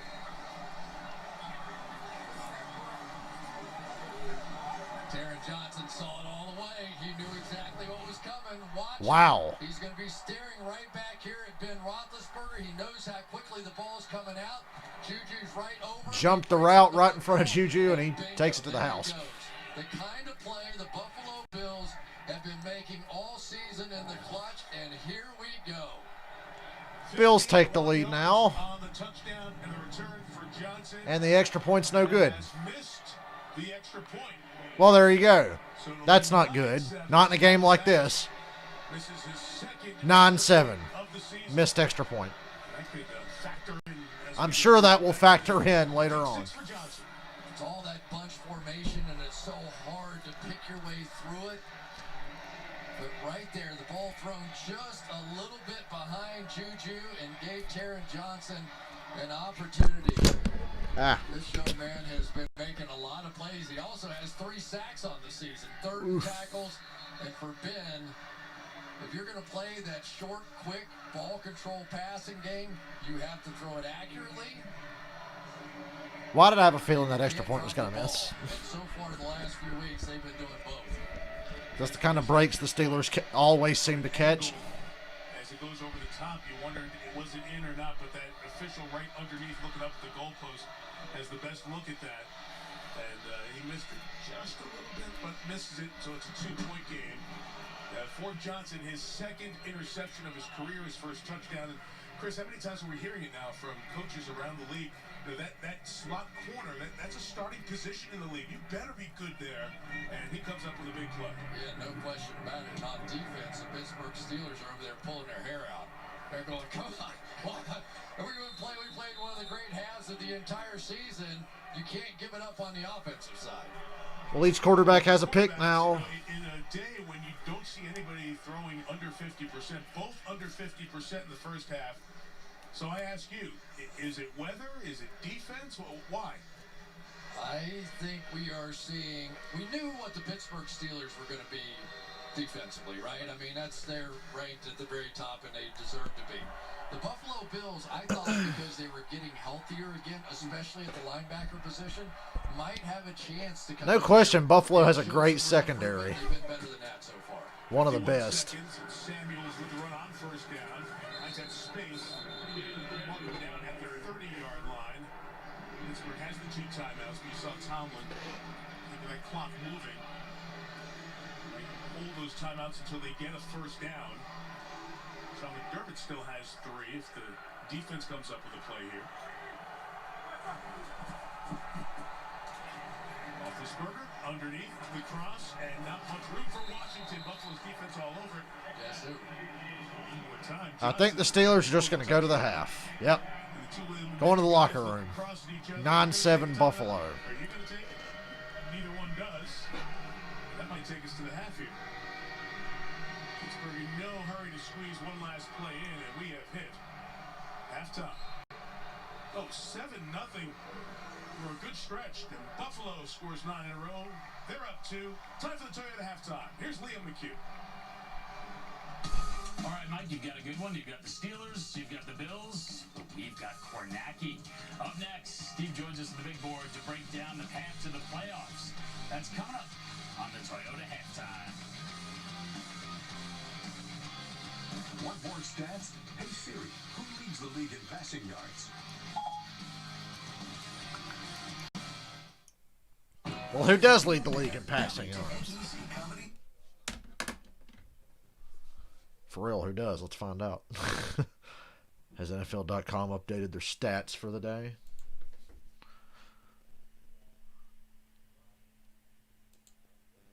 Stats. Patrick Mahomes. Yep. That's who I thought. Patrick Mahomes, Deshaun Watson, Russell Wilson, Aaron Rodgers, Matt Ryan. Oh, Mattias, I'm so sorry. What have they done to you?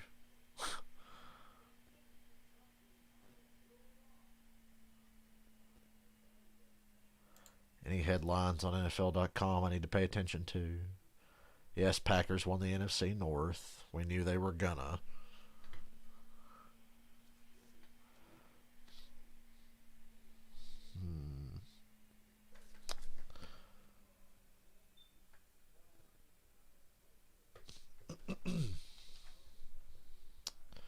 Nothing there. I don't think there's going to be anything new on Twitter either. Hey, let's check Sony Direct. I know they would never restock on a Sunday, but you never know. No, they didn't restock.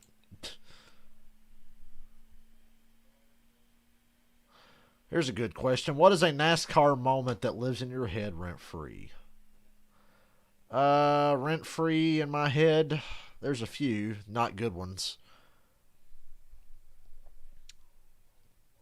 2015 Fall Talladega race. That's one that comes to mind. 2006 Fall Talladega race. 2009 Daytona 500. Big one on the backstretch. Obviously, I'm a junior fan, so I'm naming junior stuff that upsets me. 2011 Coca-Cola 600 finish. That's one that still lives rent-free in my head.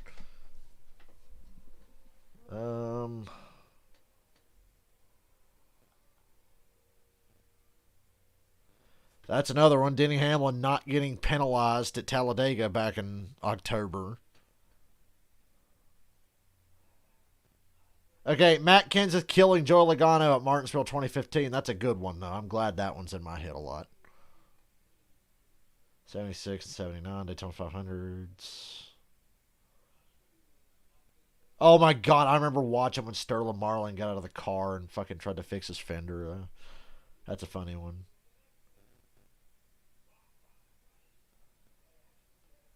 Good times, folks. Good times. Reminiscing. Looking forward to February. I gotta go take a piss. I'll be right back. It has been an offensive struggle so far, so if you're looking for points, turn to your defense. Late pick 6 here, Tom. The Bills defensive coordinator Leslie Frazier told me they worked all week on sitting down on these short Pittsburgh routes. Work on the celebration a little bit, too. I think the players worked on that. Ready for Sunday night. Welcome you to the Toyota halftime. Lee McHugh, Tony Dungy, Rodney Harrison. Let's get right into it. A very big Week 14. The significant moments right now. We begin Kansas City, Miami. Dolphins intercepted Patrick Mahomes 3 times. Wasn't enough. Chiefs somewhat sloppy, but they've got the ultimate fast, quick strike weapon. KC clinches their 5th straight AFC West title. Colts, Raiders, Rodney, huge game to play from KC. Yeah, Frank Wright is committed to running the football, taking the ball out of Phillip Rivers' hands, and T.Y. Hilton is starting to look like that #1 receiver. 44 points we just learned. John Gruden fired his defensive coordinator. Paul Gunther. Rod Marinelli takes over in the interim. Tampa Bay bounces back. They beat Minnesota. And everything working on offense today. Big plays, running game, play action. It was all there in the bye. They're now 8-5. Arizona, the Cardinals defense smothered Daniel Jones. Yeah, he didn't look healthy. He couldn't move, and it really hurt the offense. Cardinals get their first win since the Hail Murray game. The Giants' loss opens the door for Washington. And speaking of defense, they had it today. Chase Young making his campaign for Defensive Rookie of the Year. An absolute game record. They take over sole possession of first in the NFC East. 4 straight wins for the football team. Aaron Rodgers and the Packers, they clinch the NFC North today. Yeah, they have that #1 seed, and I don't see them giving it up. Huge day for Aaron Rodgers. The love fest continues with Devontae Adams. Green Bay, as Rodney mentioned, they take I'm back. Seed, and that's because Jalen Hurts took over for Carson. How did Matt Ryan throw 2 picks on the last drives? I don't know. I'd have to ask him. It's about as bad as I've ever seen him play in a situation like that. What does it all mean? Let's go over to Steve at the big board. Steve Kornacki, what do you got for us? Well, Liam, yeah, it's at the top of the standings. Credit to the Chargers. They tried to give it back to us several times. That 1 seed for the bye, the all-important bye. You mentioned it. Green Bay now taking over first place, jumping New Orleans with that tiebreaker. Let's take a look at the race, what's shaping up here in the NFC for that top seed. So, again, coming into today, it was New Orleans. That's a costly loss. And look at that. Coming into today, they had nearly a 60% shot, the Saints did, of the top seed. Now, not even 30%. Suddenly, it's Green Bay in the driver's seat for that top seed. They got Carolina next week, too. A chance to build on their momentum. That's the NFC picture. Packers in first place there. How about the AFC situation? That has a lot to do with the game you're watching right now. Kansas City, at this moment, is 12-1 and in possession of the top seed in the AFC. But we got to see what happens in the second half of this Pittsburgh-Buffalo game. Let me show you how important that is. Here's the difference between Kansas City and Pittsburgh when it comes to the race for the top seed. The Chiefs 12-1, the Steelers 11-1. If the Steelers come back in the second half and get to 12-1, they are going to have a 52% chance. That is supposed to be a 5. A 52. I don't know if you can read it, but it's better than 50%. Look, oh my God, he drew a swastika on the screen. Get this man off the air. He drew a swastika. Their chances of the top seed plummet to 5%. That is supposed to be a 5.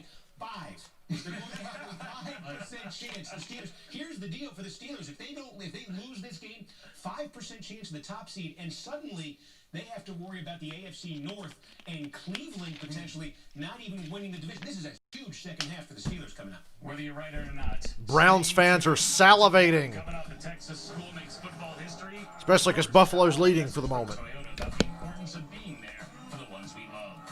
Oh, I'm sorry. I got to mute that important message from Toyota about being there for the ones you love. What's another NASCAR moment that lives rent-free in your head? This is a good Twitter post I just happened to stumble upon. 2012 Daytona 500, Greg Biffle being a fucking pussy and not trying to win the race because it really would have helped Dale Jr.'s chances of winning. That's one that lives rent-free in my head. What's another one? Martinsville, spring 2011. It's all Junior-related stuff. Rent-free in my head.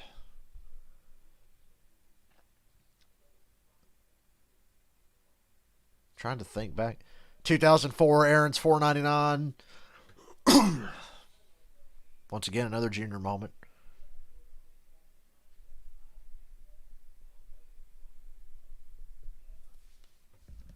It's all Dale Jr. stuff. When they say rent-free in your head, I was assuming they meant, negative. Oh, that guy, I just saw the guy mention the 2011 Daytona 500. You know what stands out in my mind, excuse me, about the 2011 Daytona 500? What stands out about when I watched that race that day was they came off of turn 4 to the white flag. They take the white flag, and I said out loud, oh my God, Bobby Labonte's going to win the Daytona 500. I was sure Bobby Labonte was going to get around him to win it. But it all worked out for Trevor Bayne, and he somehow fucking won. Oh, well, that's Chris Collinsworth trending.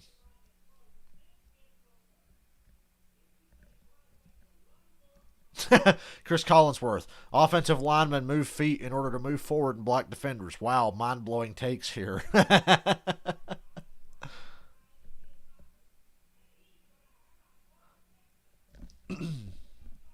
Collinsworth sees Niagara Falls for the first time. I didn't know Toronto was right there. Tarico, well, yeah, Toronto's about 100 miles from here. Good grief, even I knew that.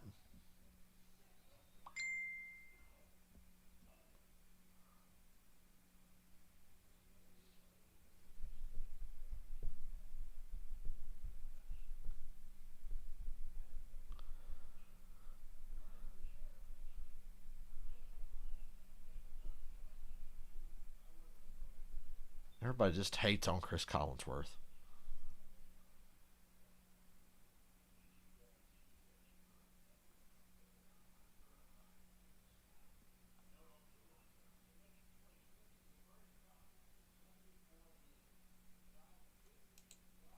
I mean, does this look like the face of mercy? Look at this man. Look at that face. I'm going to leave that there till the second half starts. You guys can look at that for a little while. Actually, new profile pic. I'm going to save this image and maybe use it for something later.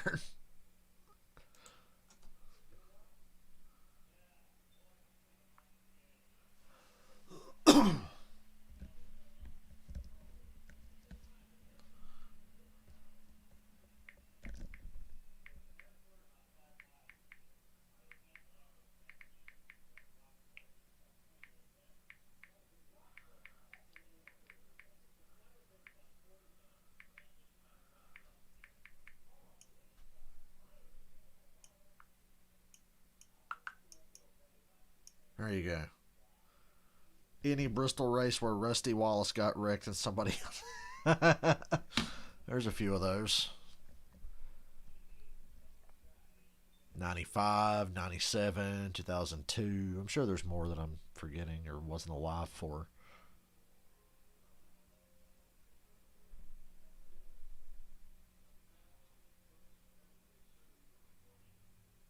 Ooh, you want to know another? Here's another Dale Jr. one I bet you didn't think of. 2016 June race at Pocono. Junior's last best chance to win a race. Thought we had it won. got the dick in with Chase Elliott, and Kurt Busch passed both of them and went on and didn't run out of gas and won the race. Because Kurt was kind of on a fuel strategy, I think, and there was a chance he'd run out. And Dale Jr. and Chase Elliott raced too hard for too many laps, and Kurt Busch got around both of them. That 2016 aero package was really good. You could race like that at Pocono. Don't know why we ever fucking changed the aero package, but, you know, whatever. But, yeah, that was Junior's last real shot to win. Unless you want to say Talladega in the playoffs of 2017. He was, you know, right there in the mix. But that's Talladega, you know. Lots of stupid shit happens at Talladega.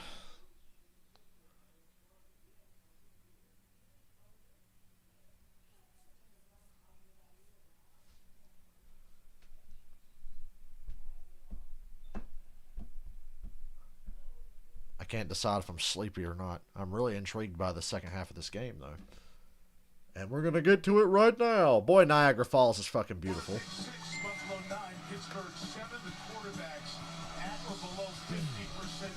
That's enough Collinsworth for you, ladies and gentlemen. If you want more Chris Collinsworth pictures, send me money.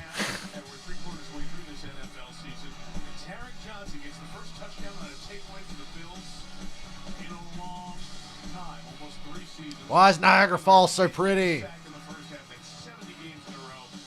I want to be there, even though you know it's like 30 degrees. 9-7 Buffalo, second half. Missed extra point, I think, is going to loom large. Ricky Stenhouse is living large. Remember that great call from Marty Reed? Ricky Stenhouse is living large.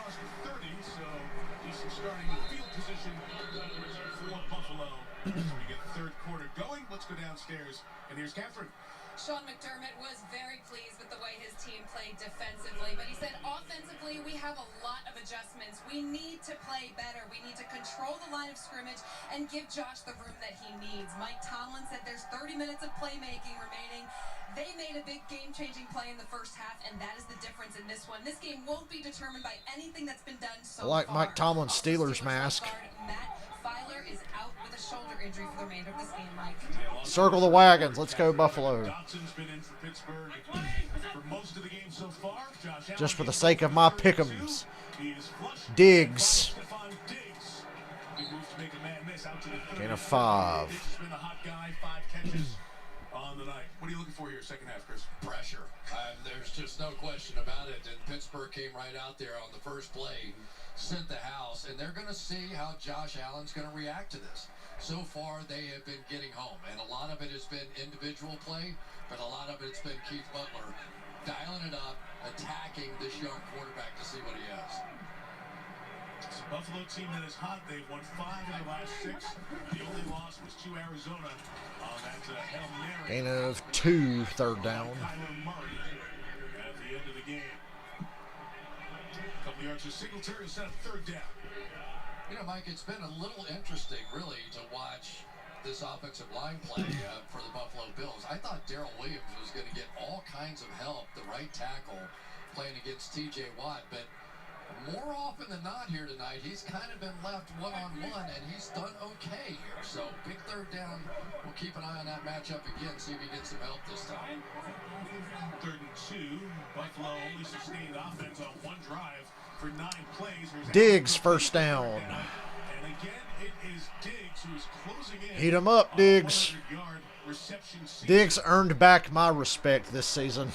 I thought he was a little bitch in Minnesota last year. See what I'm talking about? Here's Williams right here, and they're going to help that way, and he basically is one-on-one on the outside here. And what is the best way to help him? A tight end, a halfback? No. Get it out in about a second. T.J. Watt, 12 sacks, top of the league to start the week. Here comes pressure. Throw it away. No, he gets it to Dawson Knox. Gain of 7. Thought for sure that was going to be a throwaway. You know what's happening, though, is that now they're bringing the pressure up the gut. They're going to try and flush him to the right and over to T.J. Watt's side. But I tell you, this Josh Allen's a tough kid. He's got a lot of skills, doesn't he? There's really nothing he can't do. You can put together any kind of passing Nothing he can't do. Any running combination you want. But so far, he has stayed alive long enough to do that. Kind of fits as the Buffalo Bills quarterback. That toughness, the big arm, cold weather. Ooh, big run. First down to the Pittsburgh 32. The best runs Buffalo's had all night. A gain of 14. Well, this is when it gets interesting for me, is when you start looking at these backup linebackers in the game, and how well are they going to play these straight outside zone run plays? Because that is where it gets sort of down and dirty, and you got to make plays. And as this defense starts to wear down a little bit in the second half, well, we see an uptick in the ability to run the football. Cold weather, got to play defense and run the ball. Blitz from Pittsburgh. Diggs is wide open. Plenty of room to run. First down. Allen's doing a great job of getting the ball out really fast. Dawson Knox is down. It is Dawson Knox, the tight end. Do we need sideline reporters? No, we do not. Here's what sideline reporters do. Well, I talked to the coach at halftime, and he said his guys simply have to do a better job, and play better in the second half. Back to you, Jim. That's literally all they say. Oh, coach told me that his guys need to do a better job in the second half. Back to you. It's like, duh. You can always play better.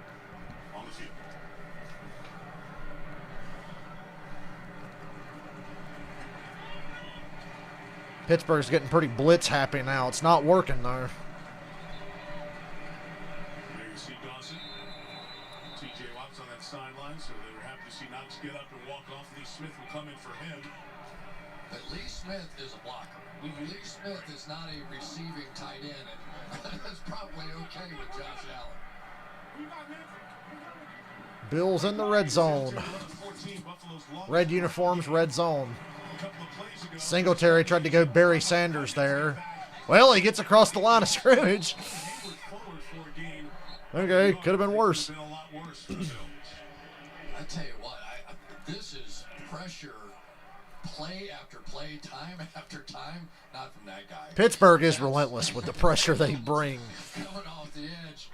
And if he were as big as that guy, he could have batted down a few passes. But you'll see this just play after play now. I mean, it's just like, we don't care if you know it's coming. We're just sitting in the house. And eventually they feel like they're going to get to Josh Allen. Will Allen beat them deep, or a screen pass or something? Get Pittsburgh's pressure. Here's Allen throwing. Diggs again, wide open, touchdown. Wide open. 3 or 4 plays on that drive, he was wide open. And they couldn't tackle him, and he gets in the end zone. Once he saw that grass in front of him, he really fucking turned up the heat. They got no answer for Diggs. Wow, Sutton fell down.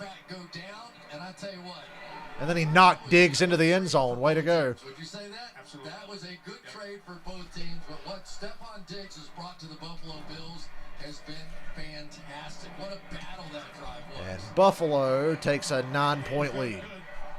By Bass, you referenced Justin Jefferson, who's drafted by Minnesota to take those exchanges.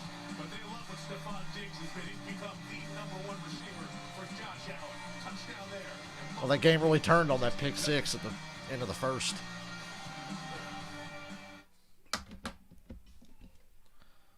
Crazy.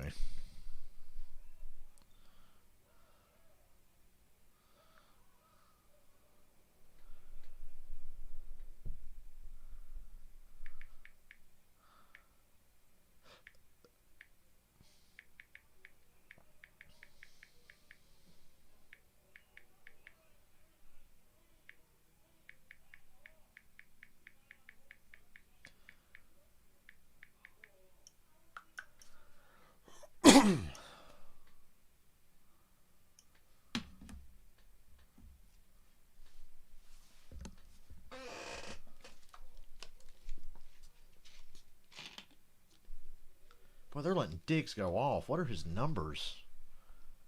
This thing's got stats, doesn't it?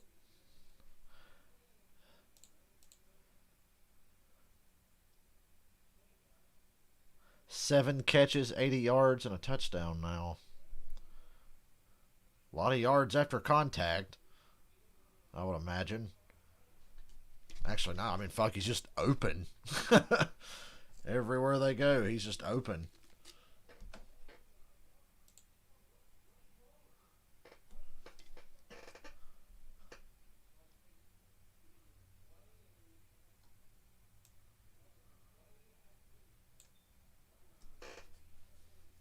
Unlike Dan Bailey, the Bills made their extra point.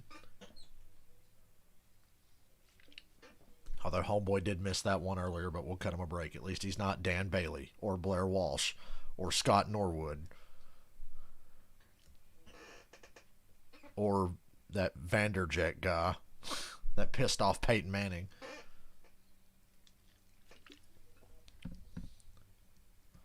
Or David Akers in that playoff game against the Giants years ago.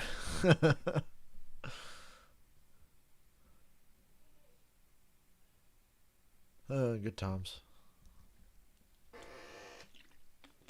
Sports fans like me are the worst. We remember everything. Walter Payton, NFL Man of the Year award. There's Vance McDonald, meanest stiff arm in the business as far as the tight end position goes. Just ask Chris Conti. See, we remember everything. That was like 2 years ago, and I remember. Man of the Year.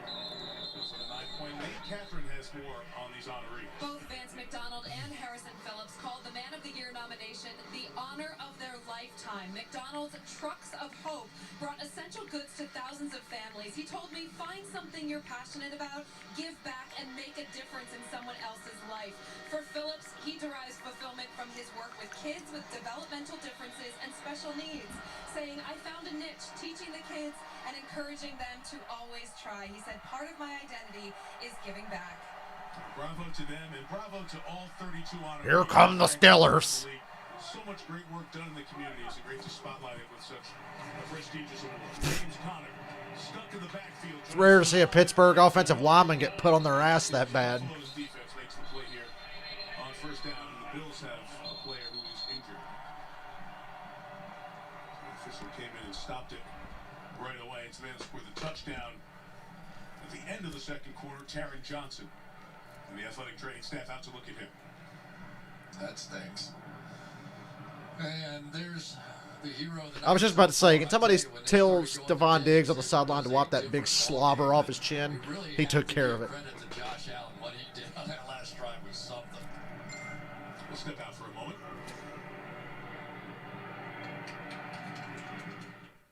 Get ready.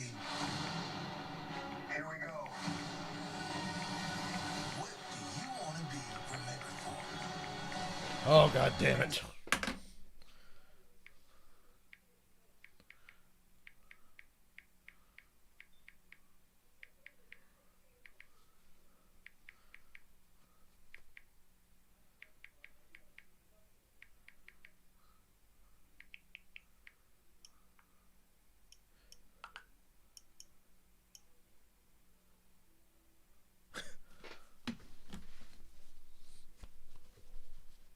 He can't read. He's a Seattle fan. He wasn't even born until 2012. Kidding.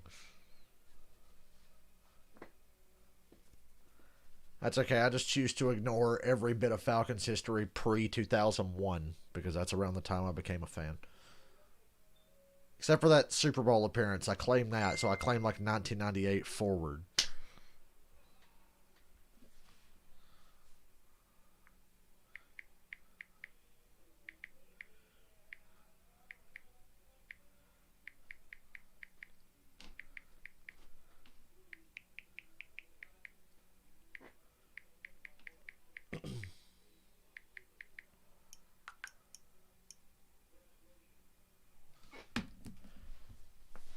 He's blind also, just like the referees in almost every big Seattle game from 2012 to like 2017.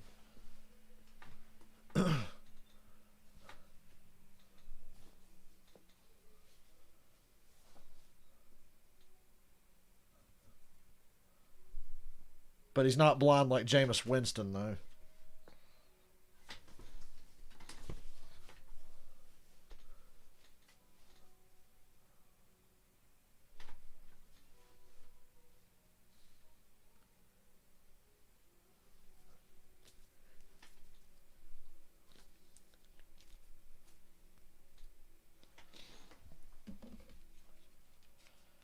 So do you think next time Buffalo has the ball, is Pittsburgh going to try to cover Stephon Diggs? The great defensive geniuses.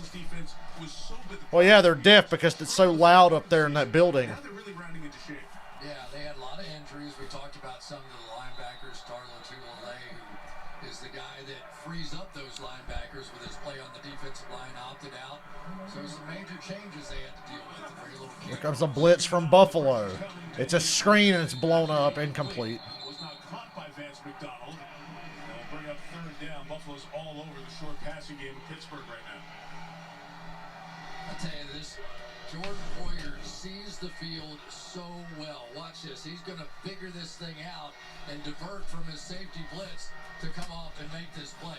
I mean, that is a very quick reaction. That's somebody who understands defense, playing a little bit like Leslie Frazier used to play back in the day. He was 5 DBs for the Bills on the field right now, playing to their strengths. happy for everything that happens to that guy. I love him. They're showing pressure up front. Look at this formation.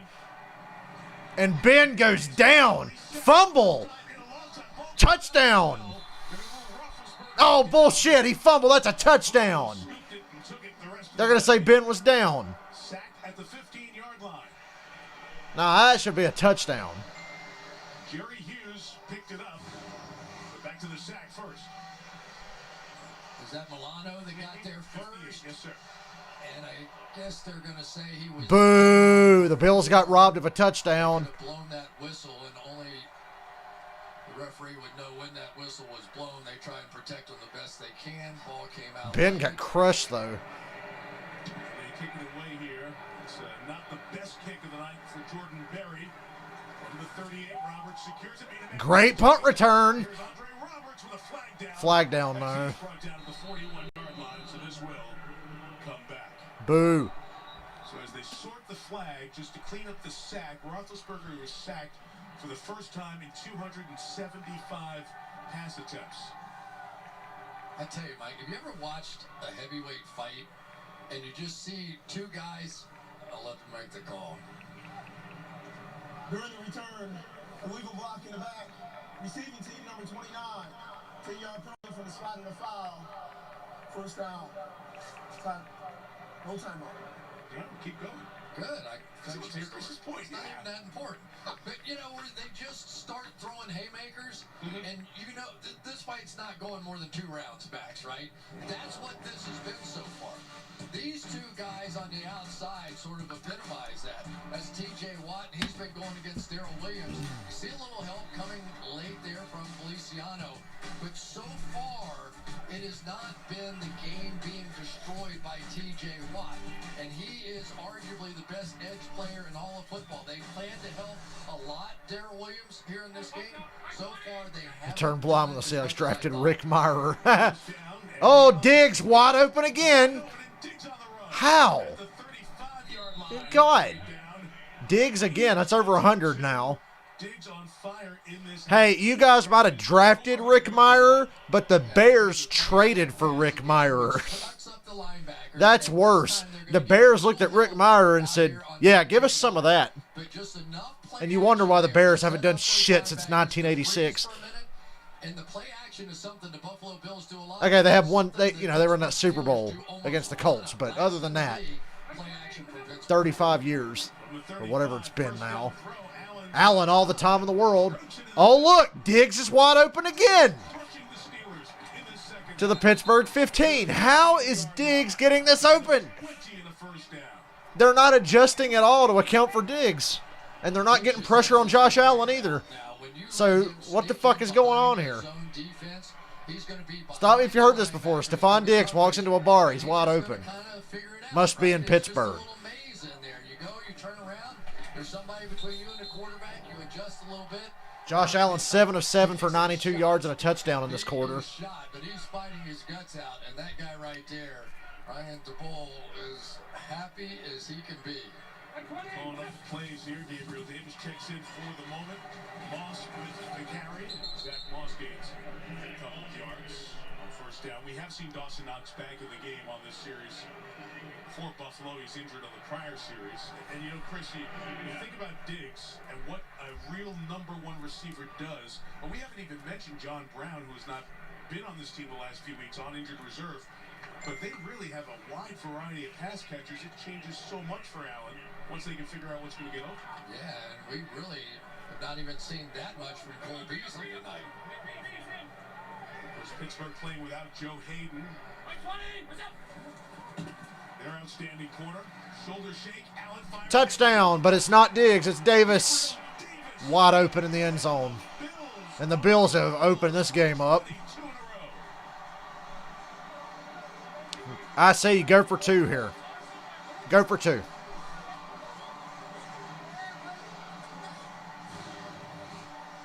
The Josh Allen shoulder shimmy led to a touchdown against San Francisco last week. Here he's going to hold the underneath coverage and fire right over the top. Wow. What a throw by Josh Allen. Cameron Sutton, and I tell you what, Josh Allen's got to be in the MVP conversation again.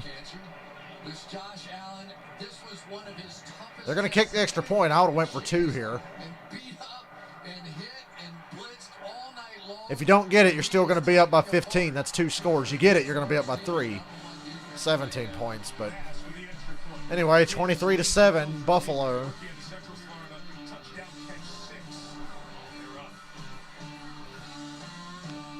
Are we witnessing the collapse of the Pittsburgh Steelers right before our very eyes? Oh, it would so break my heart. Not really.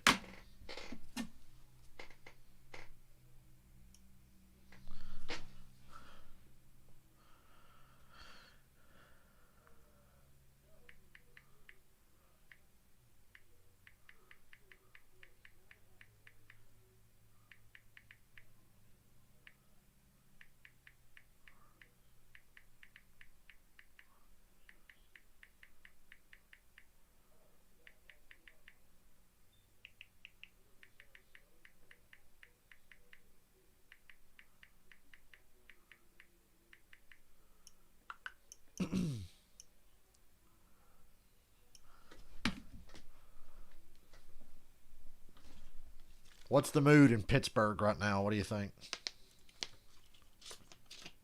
I'd have went for 2 there, God damn it.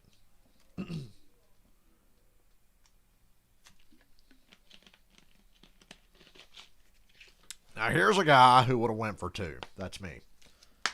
You know, I just realized if I get a used copy of Madden, excuse me, I'll have to get it for Xbox because my PlayStation won't read discs anymore. So I'm considering getting a used copy of Madden. But really, I should just wait till I get my PS5. If I ever get one. I got more than enough money for one still. Hey, Sony, if you're out there listening, I got $500 with your name on it, Sony. You just got to come get it and give me one of them sweet, sweet PS5s. That's all you got to do. I'm here. I want one. I'm down. More than ready. Been ready. EA's like, please give it to him. He wants to buy Madden. Not everybody wants to buy it used. That's the only way I'll ever buy Madden. Used. Don't miss NBC's newest medical drama, Nurses. It's the show being hailed as a mix of Grey's Anatomy and ER. Nurses, all new. That's tomorrow on NBC. Get a look at downtown Buffalo, all set for the holiday season. Santa 11 nights away from the journey. Overhead here in Orchard Park, where they play Shout after the Bills score, and you wouldn't be able to hear it if the fans were here. Oh, I wish there were fans at this game. Just like back at Darlington this season when Kyle Busch wrecked Chase Elliott. Oh, I was so mad there wasn't fans there. Would have been a full-scale track ride almost. Looking back in at Ben Roethlisberger, they're anticipating these quicker throws that they've been getting out of Ben's eyes looking out behind him, gets his hands up for the deflection. Then Barrett Johnson with the interception, same deal. Looking back at Ben, anticipating those quick throws and taking advantage. They sacked him. They've got a pick six. His defense is rough. It's only 2 scores, like I said. Should have went for 2. James Conner goes nowhere. And he has stopped the Steelers have run it more this game than they did in the prior game against Washington, but not a ton of Well, that's good, but they're not getting yards. Well, Mike, offensive lineman Kevin Dotson is out with a shoulder injury for the Steelers, so some more adjustments for that offensive line right now for Pittsburgh. Yeah, J.C. Hassenauer, he moves to left guard. Dotson was in for Matt Filer, so Pittsburgh really down to one. Pittsburgh's going to need a big play, I think. Here comes a blitz. Great tackle by Tre'Davious White. Tre'Davious White doesn't give you much room to roam. Third down, and a big one here for the Steelers. Yeah, and you may be Third saying, down. What's going on here? Does Ben not want to throw the ball down the field? He's getting blitzed like crazy right now. They brought both inside linebackers on that one. And so far to me, this game comes back to the pick six in the first drive after the second half started. And I'm just telling you, Josh Allen hung in there like a tiger when he was getting... Like a tiger. He's very tight like a tiger. You heard Chris Collinsworth. It was a momentum shifter.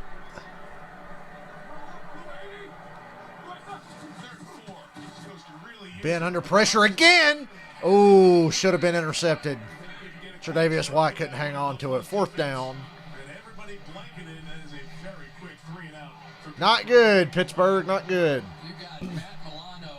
This team's confidence is dying before your very eyes. Watch him take Jalen Samuel and throw it right back into Ben Roethlisberger. This is what Ben has been facing all night long, and they are forced to throw it quicker than even what the quick Ben Roethlisberger's been doing.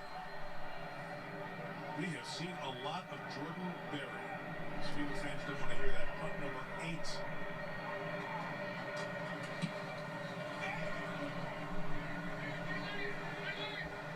Roberts, fair catch over by the sideline. A lot of traffic.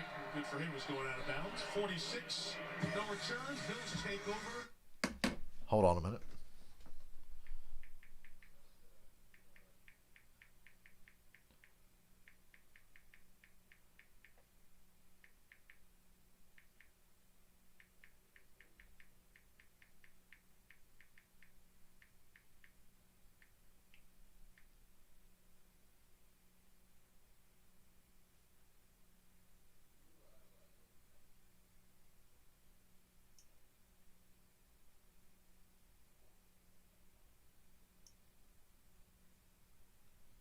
What the fuck is up with this phone? No phone. I want to get off this. Thank you, T-Mobile.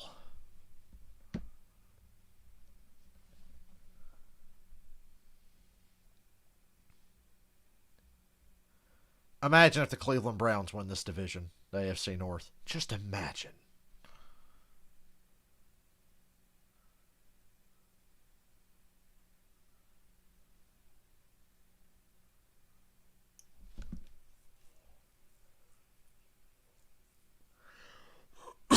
Excuse me.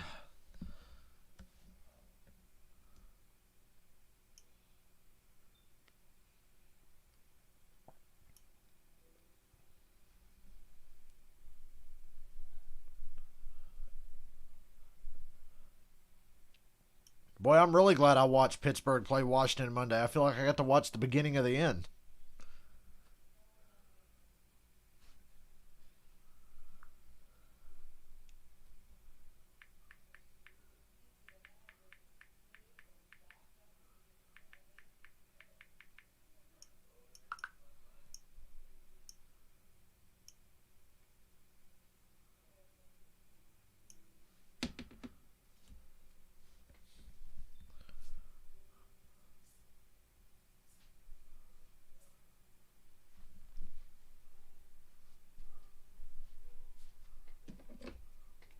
Sunday Night Football is brought to you by Lowe's. We put the home in home team. By Toyota. Oh my God, they're showing 2007, the last time the Bills hosted a Sunday night game, and they got fucking torched by Randy Moss and Tom Brady. Oh, what a year that was. What was the final in that game? I bet it wasn't pretty. And Brady and Moss said, okay, that's enough. Settle down. 56 to 10. 56 to 10, Jesus Christ. The 07 Patriots just pillaged towns across the country, embarrassing your favorite football teams.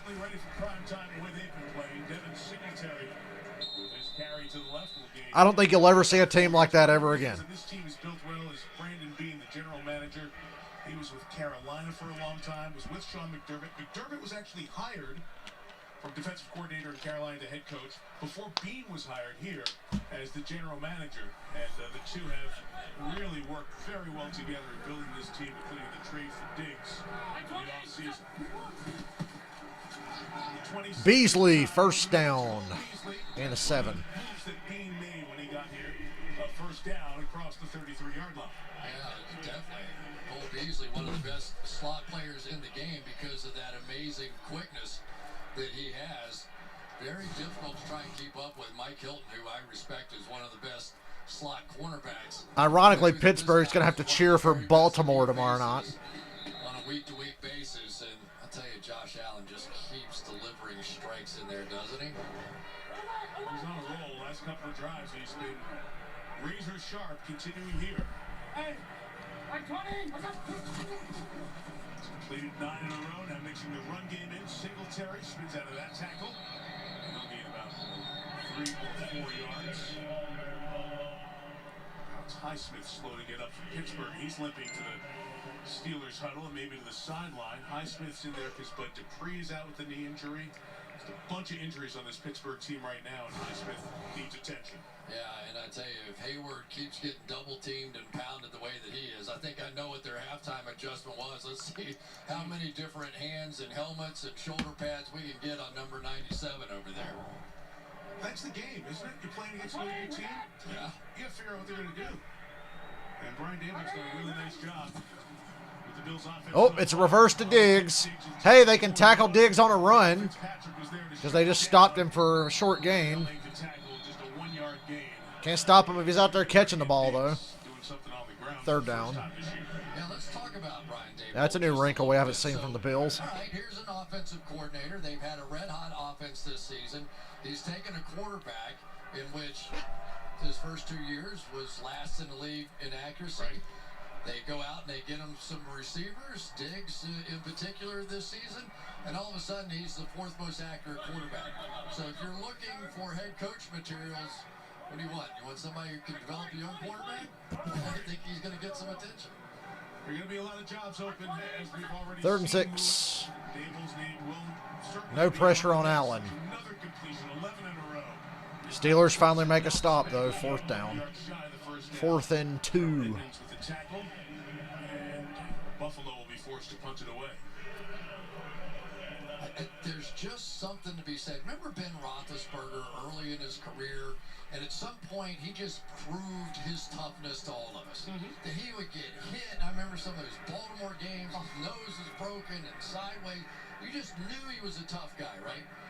I'm getting that same feeling watching Josh Allen the last few weeks. Tonight, more so than San Francisco. San Francisco's pass rush is hurting, and they're not what they used to be. But so far tonight, I mean, the Pittsburgh Steelers have been after him, and he has been up to the call. Marquez punt will be probably marked at the 19-yard line. His first touch, 39-yard kick. See if the Steeler offense can get going. Okay. Bubby Brewster. Nah, they fucking want, what was that dude's name? Cordell Stewart. That's who they want, Jeff. They want Cordell Stewart. They want Tommy Maddox. Or fucking Neil O'Donnell.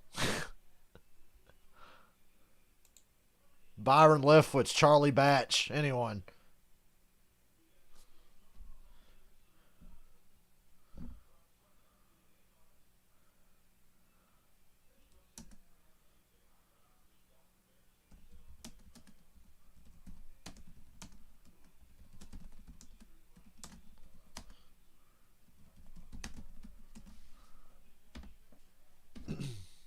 south and east. And downtown to Orchard Park, it's been Rich Stadium, Ralph Wilson Stadium, New Era Stadium. Now it's just Bill Stadium. And it is a place when it's full. It's one of the best atmospheres in the league. Steelers desperate to get something going from the 19. They want Mason Rudolph and Duck Hodges. 24-yard line. That's the first time we've seen Deontay Johnson since he dropped it a couple of times in the first half, Chris. It's one of those you have nightmares about if you're a receiver. Just easy balls, and these are softly thrown. I mean, you can see Ben taking something off of those throws, and sometimes it does just get in your head, you know. And that's what Mike Tomlin told us. If the starter can't catch it, we'll find somebody who can, and he did. 3 straight games with multiple drops. He's set for the remainder of the first half. Back in there. A first down with a run for Pittsburgh. Needed one to sustain a little bit. As it was Samuels on the ground. You mentioned Mike Tomlin. He's got, as you hear all the time, just the best way with words. His line with the drops was great. If we're talking to those employed to catch the football about catching the football, that's a bad combo. And that is Tomlin 101. Yeah, and he'll say it to a guy, and then the guy go, yeah, he's right. He's right. And Sean McDermott, his college teammates, he's been like that since way back then in the 90s. Here's Johnson, second catch. Hey, Deontay Johnson made a catch. Made a man miss. How about it? Build some confidence. And there are a few Tomlinisms here that he's just spit out. The standard is the standard. That one is the standard. We hear about that often. We don't live in our fears. We live in our hopes. Inspiring words. Expect guys to make routine plays routinely. This one. Catch the ball, and they can get replaced by those who will catch it. Regarding the 6 drops in the last 2 games. I can catch it, but I'm not play. It's only a 2-score game, Pittsburgh. Wide open, Eric Ebron makes the catch to Buffalo territory. Okay, Pittsburgh's driving. There you go, end of the third quarter. It's just a 16-point game, plenty of time left. It could get dramatic here by the end. Couple of teams, once again, with a flair for the dramatic. There's a lot of that going around the NFL.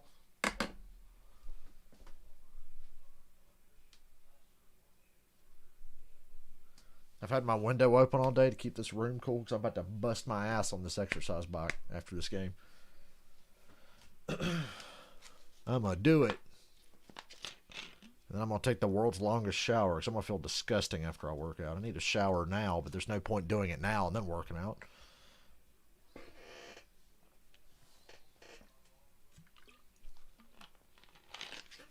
No, the stream is not brought to you by Bridgestone Clutch Performance, but this NFL thing sure is.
Well, I'm here to tell you, Tommy Maddox ain't walking through that door to start this fourth quarter, damn it.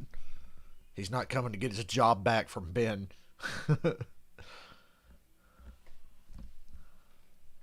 No, the way Ben's playing, he would have a shot at it. Nah, Ben's having a great year. He's just had a rough couple of weeks.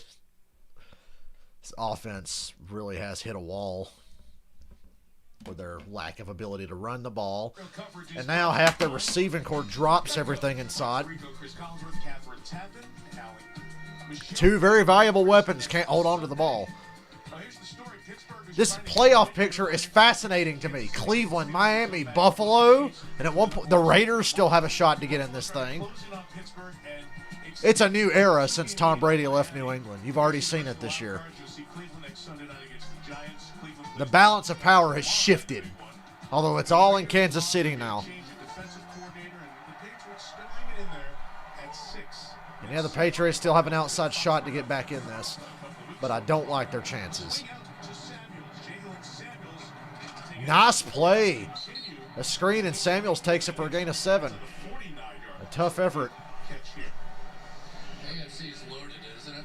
I love how the AFC is now. There's going to be more than a few good teams. Nightmares, you don't have a good dude. I might be in for that nightmare again soon. I think Matt Ryan's days are numbered, Jeff.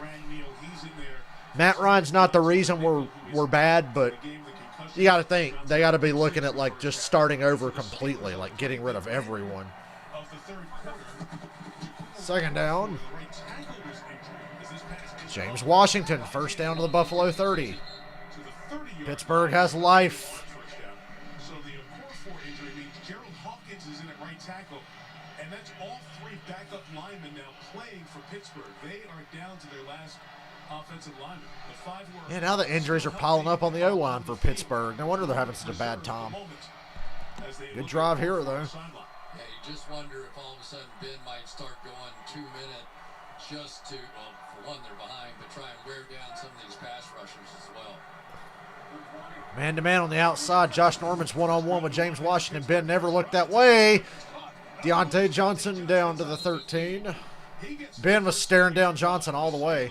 I like his chances on the outside, though, man-to-man. Sometimes the best thing in the world for a football player is to get mad, and I'm going to imagine Johnson was mad over there on the sideline working against one of the best. He just burns for Davius Watt there. Nice play. And he made the catch, more importantly. Because he's the one guy. You want to blitz? You want to play man coverage? I got somebody for you, Deontay Johnson. We're going to learn a lot of what the Buffalo Bills are made of here in this fourth quarter. Juju. Oh my God, he trucked Tremaine Edmonds for a couple extra yards. You know, you see all the cute stuff that Juju does on TikTok and all those other things that Bill Belichick talks about all the time. But TikTok and snap face or whatever the fuck Belichick was talking about. middle linebacker. That's pretty good stuff right there. Feel the energy here from the Steelers. Touchdown and 2-point conversion gets it to a 1-possession game. And Ben. Holding on to the ball too long. Has to lob it up, throw it away. There's a flag down in the end zone. He was going to get sacked. Threw it right out of Buffalo defender. I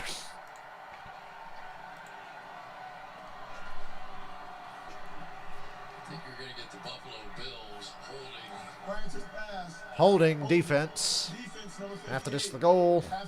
Automatic first down. First and goal, Pittsburgh.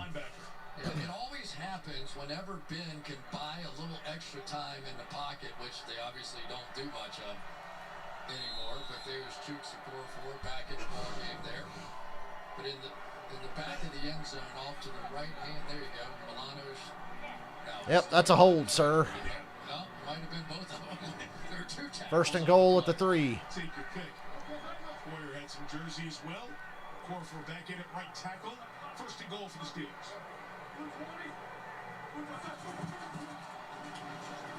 There's that pump fake. Ben's going to throw on the run, incomplete. I thought Ben was going to try to run it in himself. So used to seeing Roethlisberger every play just kind of lumbering around, people hanging on him. I haven't seen it in a long time. It's kind of refreshing in some ways the last couple of plays. Yeah, and you know what it is, right? You don't go through an off season and rehab and surgery and reconstructive and all that. You know, this is one team that doesn't ever quarterback sneak, I think once all season this year. They don't want to put him in harm's way. They don't do play action. And so that takes away another element from a lot of other teams and a lot of other offenses. So they're kind of left to Ben and the shotgun and somebody go get open. Touchdown. Juju Smith-Schuster was wide open. Go for 2. 7th of the season for Juju. And they'll go for 2. This is why Buffalo should have went for 2. Natural pick, all right? I don't know what the difference is, but there you go. And so you just run into the guy who's in coverage inside of you, and they go, "Oh, good job, Juju." So you get away with it when you can. Great drive, That's the way too. the game works. Natural. I like it. This will be big. From 10 to an 8-point It's over 12 minutes to go. And maybe one possession here.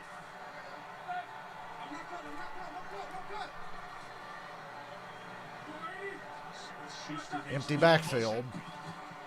Then looks left. Eric Ebron makes the catch. It's good. 2-point conversion. And Pittsburgh Uh-oh. Eric Ebron and Deontay Johnson are making catches again. right back down the field. Maybe a little tone setter. We got a ball game. Right into the body of the middle linebacker, Trey Edmonds, and then you get the payoff. Touchdown catch, 7 of the Pittsburgh still can't run the ball worth a shit, but we got a game. Hang on to your hats. This could get very dramatic.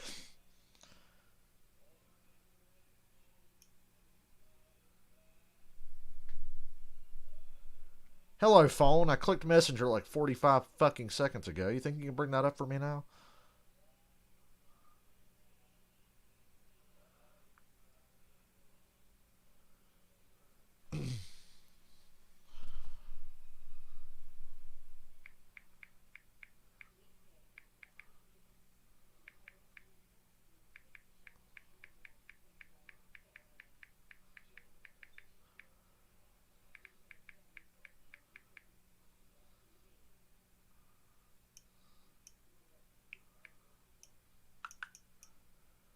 I hate when somebody just fucking messages you all day. It's like, leave me alone. I'm watching foosball. And for some reason, thinking that anybody on the internet wants to hear me watch football. Remember when this channel was about playing video games? We will get back to that at some point, but these streams just come easy now. And I don't really have any games I feel like streaming at the moment.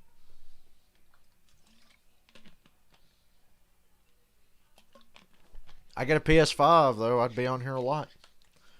I'd have reason to be.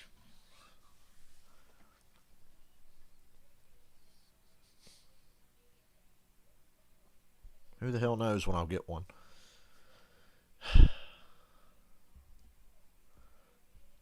Maybe Santa Claus will surprise me on Christmas. I want a fucking football, a Red Ryder BB gun, and a fucking PlayStation 5. Can that be done? Can that happen?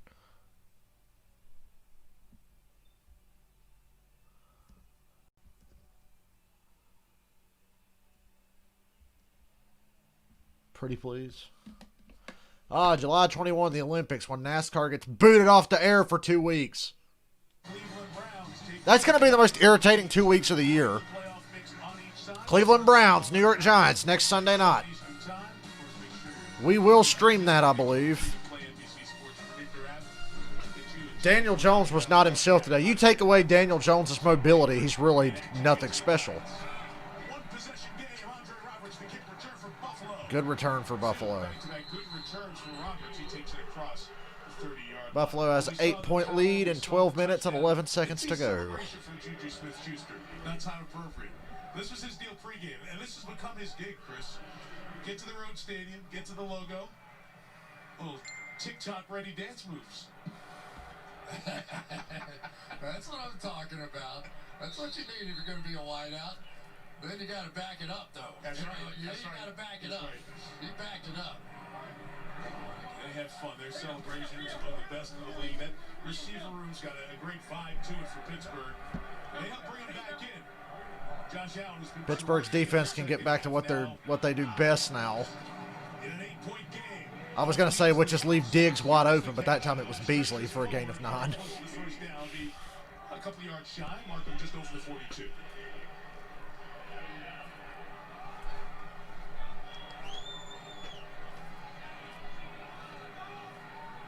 Allen has not thrown an incompletion in this second half.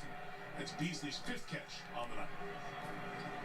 It's tough, you know, back in the old How much you want to bet the Super Bowl in February is going to be the highest rated sporting event in the history of the universe?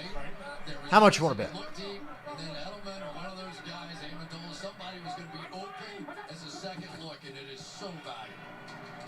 I get to stream my first Super Bowl. I'll have to name the stream something else, though, because NFL doesn't like people using the name Super Bowl for anything. Powered by AWS, if you want to know who the guy is right now. I'll call it some really big, important game. I don't know. Diggs has just put on a show out here, and we knew he was good in Minnesota.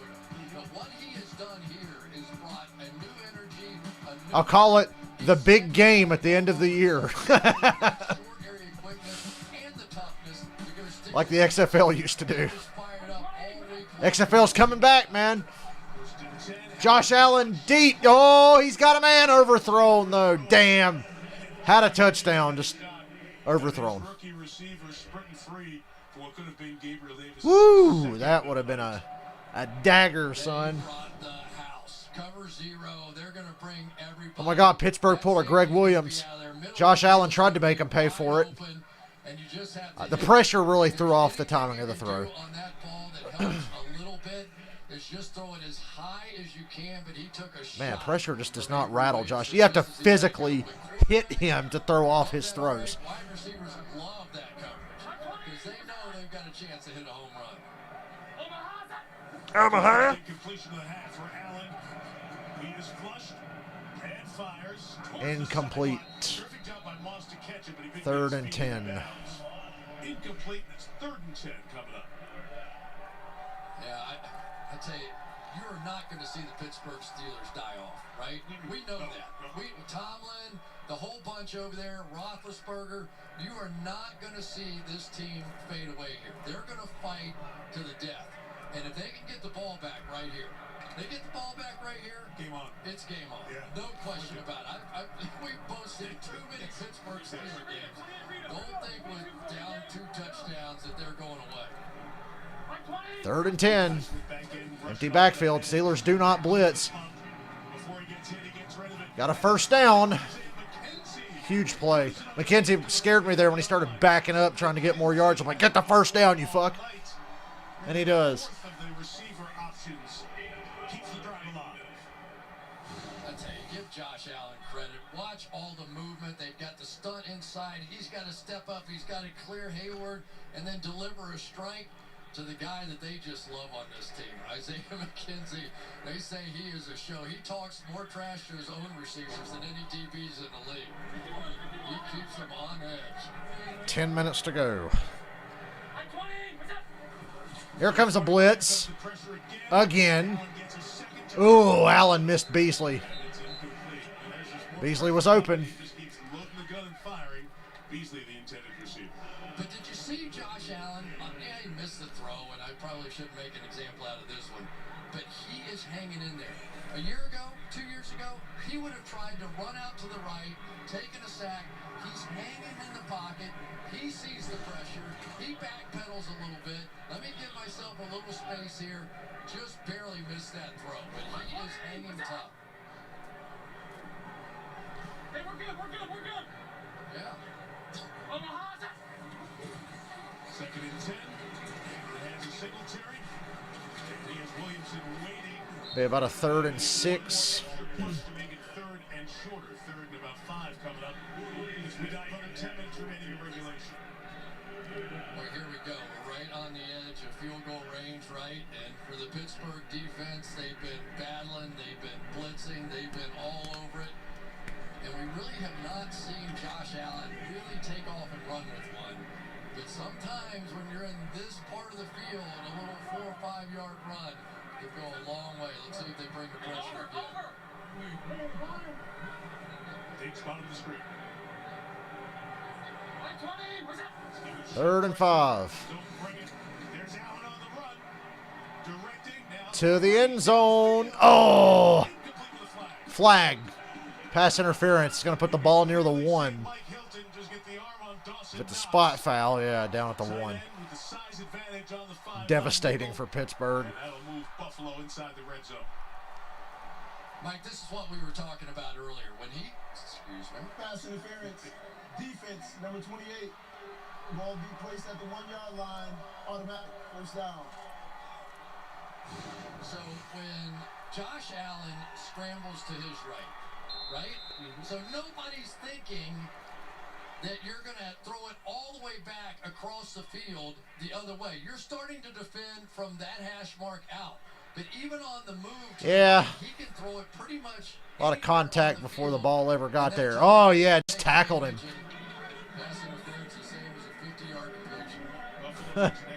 First and goal to 1. And now it's second and goal from the 5. That was too vanilla of a play call. Pittsburgh's too good in that situation.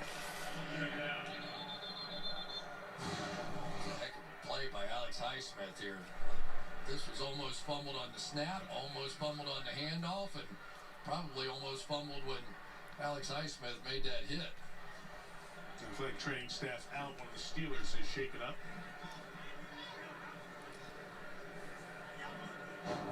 And it is Highsmith again. We saw him limp off before. Alex Highsmith, who was a walk-on at Charlotte, became a third-round pick of the Steelers, and he got called in with Bud Dupree's knee injury a couple of weeks ago. Injury timeout here at Orchard Park for the moment. There have been a lot of those situations for the Steelers here over the last couple of weeks. I mentioned it earlier, the 4 starters who were different from 12 days ago.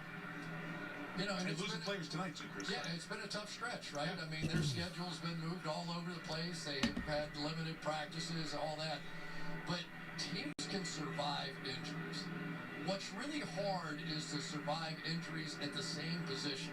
And when you go 2, 3, 4, 5 deep at the linebacker position, which is the signature position of the Pittsburgh Steelers, we all know that.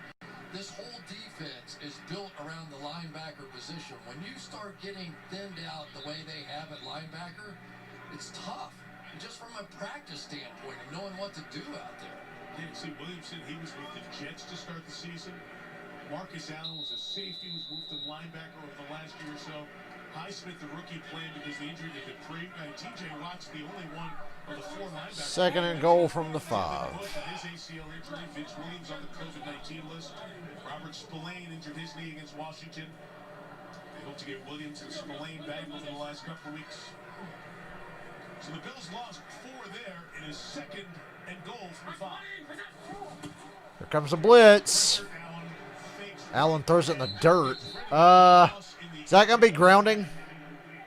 Let's see and make sure that the officials agree that Moss was close enough in the area that there was no ground. You got a case for grounding there, I think. Third down. They don't call it. So down in the red zone, that running ability, Chris, the big arm, pretty good first 3 years of red zone numbers. You just don't see that, right? And you especially don't see that with somebody who had a very low completion percentage. But he hasn't made the big mistake. Just like Ben, throughout the course of his career, you make big plays in the red zone, you become champions. Changing play, third and goal. Allen escapes to his right. Flag in the backfield. Incomplete in the end zone.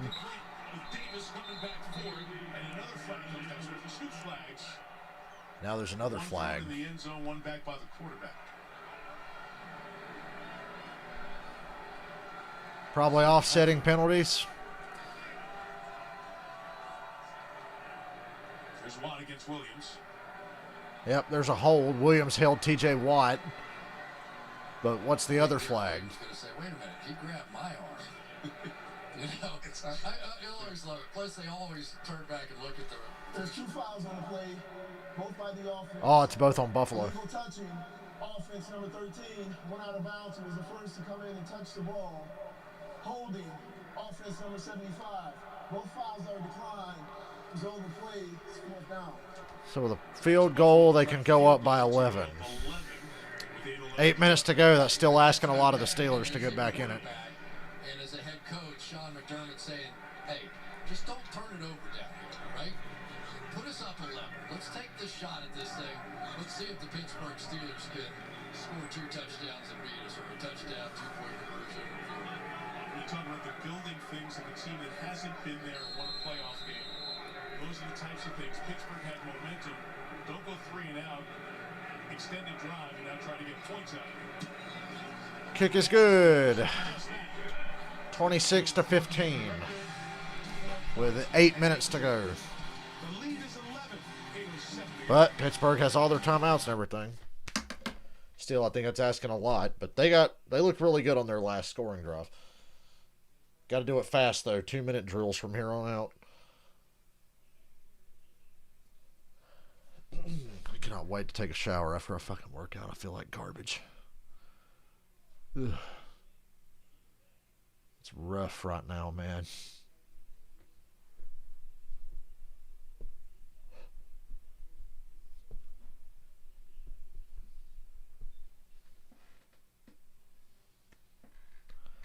It's always game on till a PI call. Man, there's PI.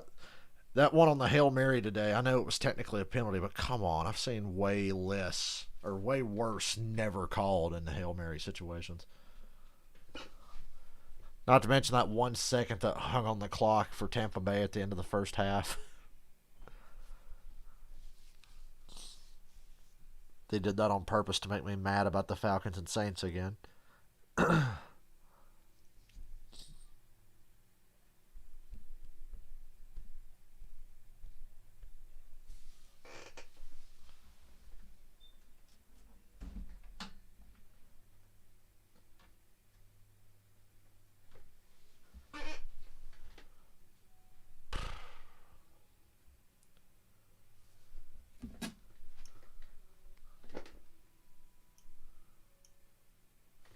What do the Steelers have coming up for their schedule?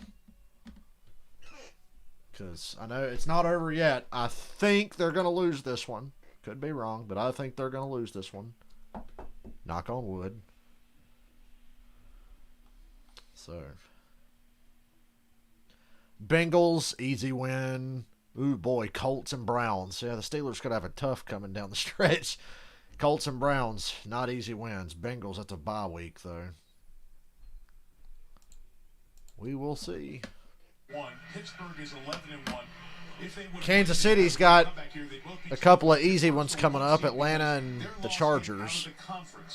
That will be the tiebreaker since these two teams didn't play head-to-head. You look at the remaining schedule, that New Orleans game, Week 15, and then Atlanta and the Chargers, two teams out of the mix. While the Steelers go to Cincinnati next week, but then they have the Colts and the Browns. 7 teams make the playoffs, and my team can't even be one of them.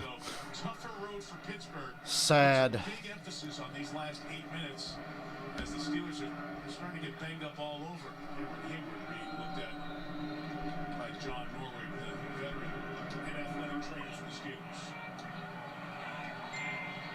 Down 11, see what kind of field position they get out of it. Ray McLeod.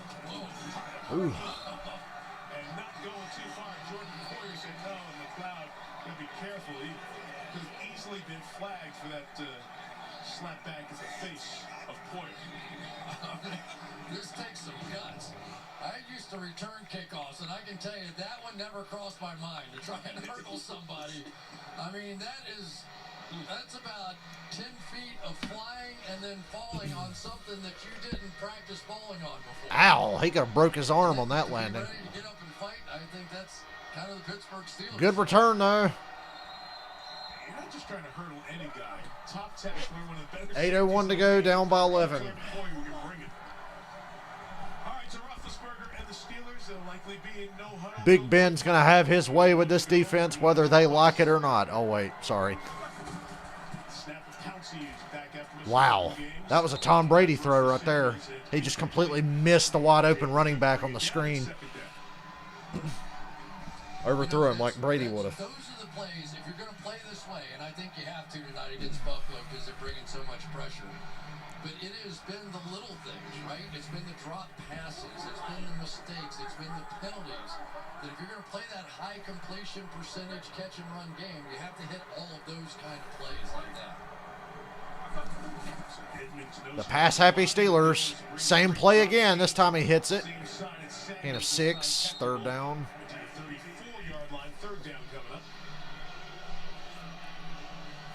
And this is really where, as you begin to see the tempo pick up, that Ben Roethlisberger starts becoming the play caller. Now, Randy Fichtner may suggest a few plays here and there, but really once the tempo gets going, it becomes Ben's offense, and you know what he likes to do. He wants to spread it out, look at the defense. Right now, all you see is linebackers right over his center. Hand signals over there with Juju Smith-Schuster and Deontay Johnson at the top. Ben takes a shot down the field, intercepted. And they're still running it back across midfield. Buffalo takes over. Defense wins championships, my friend. And the Bills defense is getting hot at the right time of year. They're looking a lot like they did last season. This time they got the offense to match. I'm happy for Levi Wallace. He had a tough night the other night, and he has bounced back. I thought he was going to give up a long one on that one, but he hung in there, kept battling, and made the play. And Ben is not happy a little bit. He thinks he should have had pass interference. Levi Wallace had a big pick. That's not pass interference. Good no call.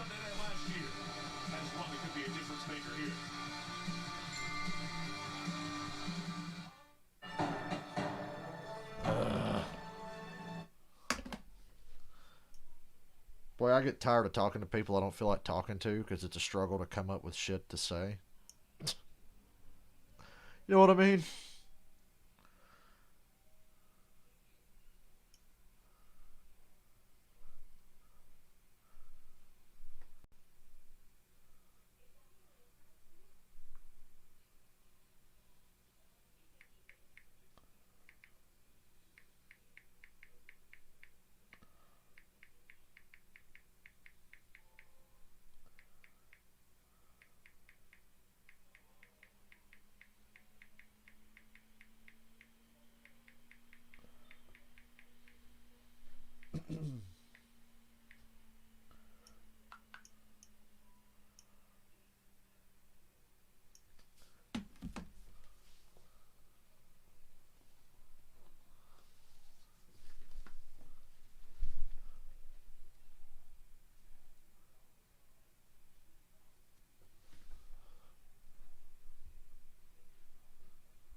Oh, God, I gotta go to the bathroom. I gotta hold out to the end of the game, though.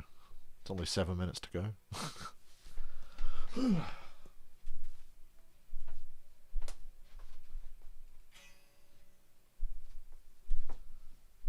Yeah, but it's cold in here, but I need it to be cold in here.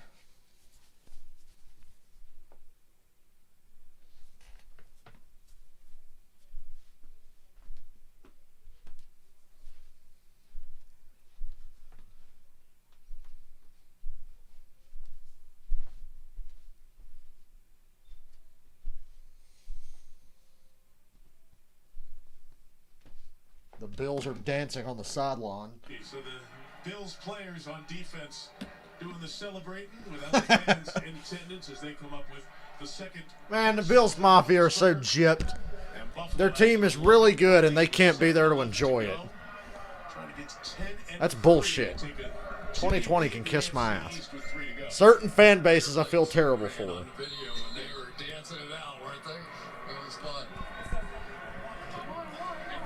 Absolutely a good vibe around this entire organization.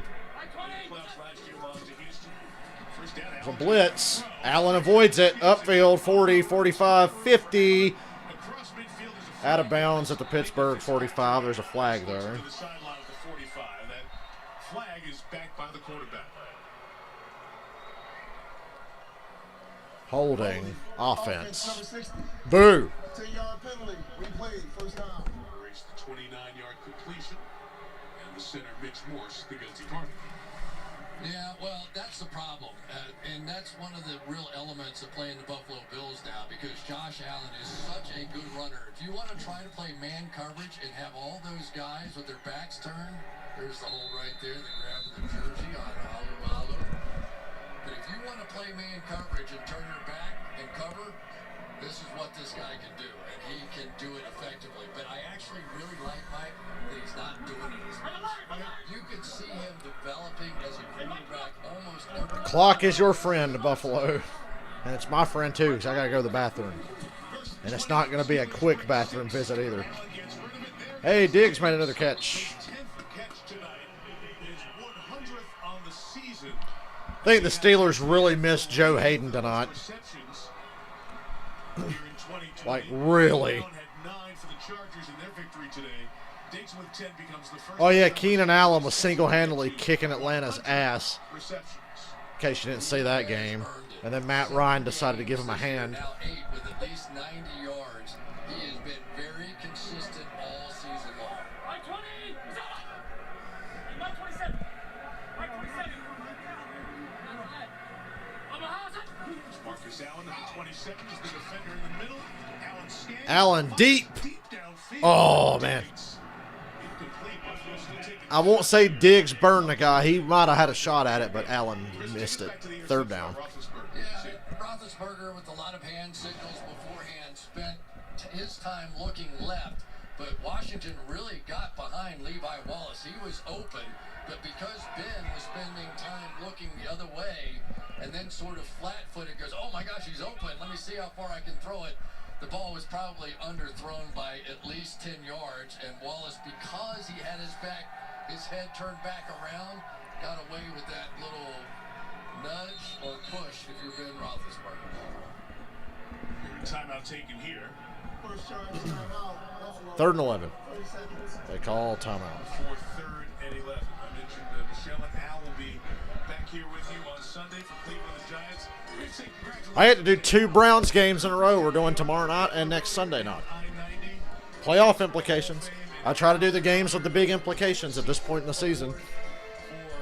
Baseball broadcasting and will be a part of the National Baseball Hall of Fame at Cooperstown, as he's already part of the Hall of Fame with the Pete Rozelle Award in Canton, Ohio. Football and baseball Hall of Famer in every way. My only question. I might do Raiders-Chargers Thursday. The Raiders are in the playoff hunt, and for some reason I feel like Chargers-Raiders will be a good game. I might do that one, but I doubt it. But you never know. If I'm in the right mood that day. Really glad I didn't do Patriots-Rams.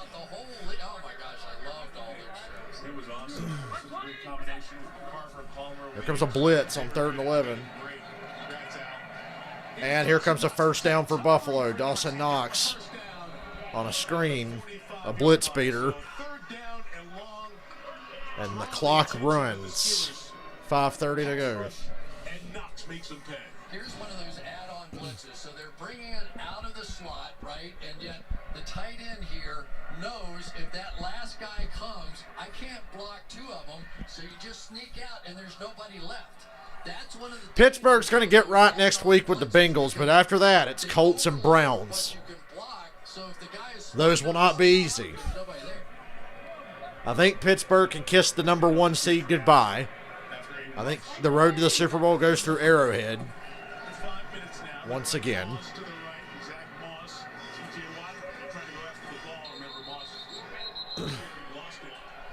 Under 5 minutes to go, 11-point lead. A little bit of a slap fight going on right now. Hey, Chris, can I go back to Josh Allen for a second? Because Chris Sims and I are watching the games on Sundays in the screen room before football night, and it was just like, cue the circus music. Josh Allen would he'd start running around and just like, crazy. And I've become a Josh Allen fan. But now, and I'm watching here studying this dude's for real. There's a voice about him. He's kind of got it figured out here in year 3. I love seeing a guy go from being so fucking bad to being this good. That's really fun to watch. That progression. Stay inbound. First down, Buffalo. 4 minutes.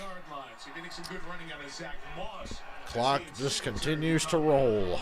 The combination for Sean McDermott. Yeah, and so in all their efforts here to try and rush the quarterback. They're getting out of position some now in the run game.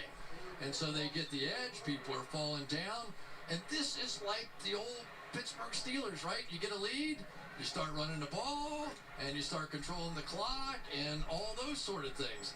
The Buffalo Bills the last 2 weeks, and Josh Allen in particular. Here's a guy.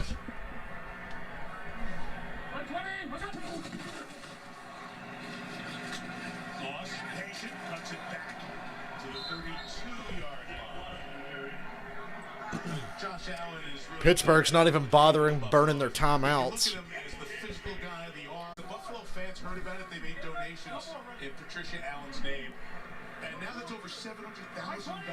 These people are so connected to their city, their team, and now to their quarterback. Third and inches. They're in field goal range, though. 2:40 to go. I think Pittsburgh's kind of conceded this game's over. They're not using their timeouts. They still have all their timeouts. Everybody starts crying again, you know. And so, but when you're, what is he now, 24, 25 years old, something like that? 24. He's 24 years old, and already he has this town, right? Oh, yeah. When you get a quarterback in this town, and they go, okay, he's our guy now. He's our guy, and we haven't even seen him with the fans with him playing like this. It could be insane. If these fans start coming back. Did the Steelers, would they really believe that washed up Marshawn Lynch is going to do anything for them? I don't know. And does Marshawn Lynch even still want to play football? At this point in the year, what kind of shape could Marshawn Lynch be in? 2-minute warning here at Orchard Park. Maybe that rumor has some validity to it. Players like Marshawn are always going to get second chances, third chances, fourth, fifth, sixth, no matter how, unproductive he's been for a few years. You think about him at his peak and what he can do in short yardage situations. Pittsburgh does need a boost in the power running game. They have no running game whatsoever. Personally, I think Pittsburgh should have brought back Bell. But that's not the Steeler way, and I understand why they didn't bring Bell back. No need to retread that. But I'm just saying, maybe they should have. But I think Bell's happy where he's at. Pittsburgh's got to be happy. I mean, they've taken a big step forward this year. They've really had a good go of it, winning a lot of games, being a very flawed team. They've really overachieved, I think, this year. I felt like they overachieved last year. What, they won like 9 games with 3 different quarterbacks or whatever it was? When they made that trade for Minkah Fitzpatrick last year, that told me that, they believe they're still really good. And I was like, you know what? God damn it, they are. And Ben being back this year has made all the difference, but gotta run the ball, especially this time of year. Opportunistic defense, yes, but they need balance on offense. And their play calling in certain situations has not been great. Pittsburgh's just now burning their timeouts. Guess they're going to bank on the touchdown, 2-point conversion, onside kick, Daly. Did you guys see how the Saints damn near recovered their onside kick against the Eagles? I thought they did. The ball didn't go 10 yards, but it hit an Eagles player. Somehow an Eagles player, I think Duke Riley wound up recovering it, but I thought the Saints had it for a minute, down by 3. That would have been huge. They did the old hypnotizer kick that the Cowboys did on Atlanta this year. Damn near worked. Sports in Buffalo is the Sabres and the Bills, and these two are right in the middle of it all. Terry and Kim Pagula, the husband-wife team that had ownership of the Sabres in 2011 and purchased the Bills from the estate of Pittsburgh's receivers played a good second half as far as not dropping passes, but still can't run the ball. in 2014, and they are watching their team. And Josh Allen puts the dagger in, first down. And that should take care of business for Buffalo. It's so interesting, too, that we talked to Josh Allen about. They're going to say 3rd and inches. Like, you guys are good. That's stupid. We're getting excited. What's it like here in town? And That'll he said, finish off "I don't Pittsburgh, know." though. He goes, you can't go out, you can't have dinner, the restaurants are closed, and I don't really know.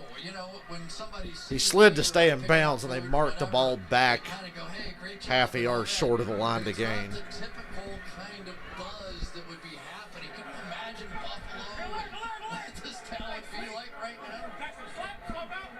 I'd kill to see Buffalo go all the way, wouldn't you?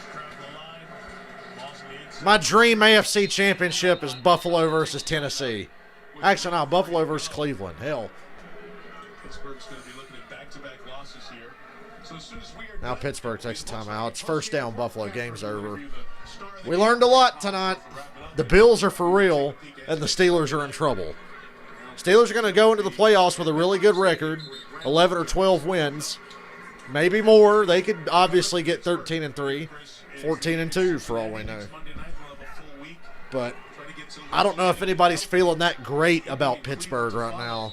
But after 11 in a row, they'll lose back-to-back games. And this is gonna And the be Cleveland Browns are back in play for the AFC North. scoring under 20 points. That's the story, really. I mean, when you get right down to it, their defense played their guts out tonight, especially in that first half. But the pick six really changed the entire momentum. Signature win for Buffalo. Bills backed it up. Buffalo should have another one. I mean, they should have beat Arizona. We all know what happened there, but Buffalo's really good. I like this team. In the division, Hey, there was Matt Barkley over there. I saw him high-fiving Diggs on the sideline. Miami comes here week 17. The Buffalo Boy, I hope he doesn't see the field for Buffalo fans' sake. first AFC East title in 25 years. Buffalo has not won a division title in 25 years, and they're creeping up on it. Miami's still in the hunt, 13 years since but this was a Sunday big Night win for Football was in Buffalo. Worth the wait for Great the win. their fans. Yeah, those It's a feel-good moment. I like the Bills. Teammates of Willie Mary, Mike Tomlin, Sean McDermott, with great appreciation and the reality that they may see each other And yep, before this season is done. this could be a rematch in the next few weeks. Bills with an impressive home performance. Okay, ladies and gentlemen, well, I'm going to go take care of that bathroom emergency and then see about riding this exercise bike and staying fit. See y'all tomorrow night at 8:15 for the Browns and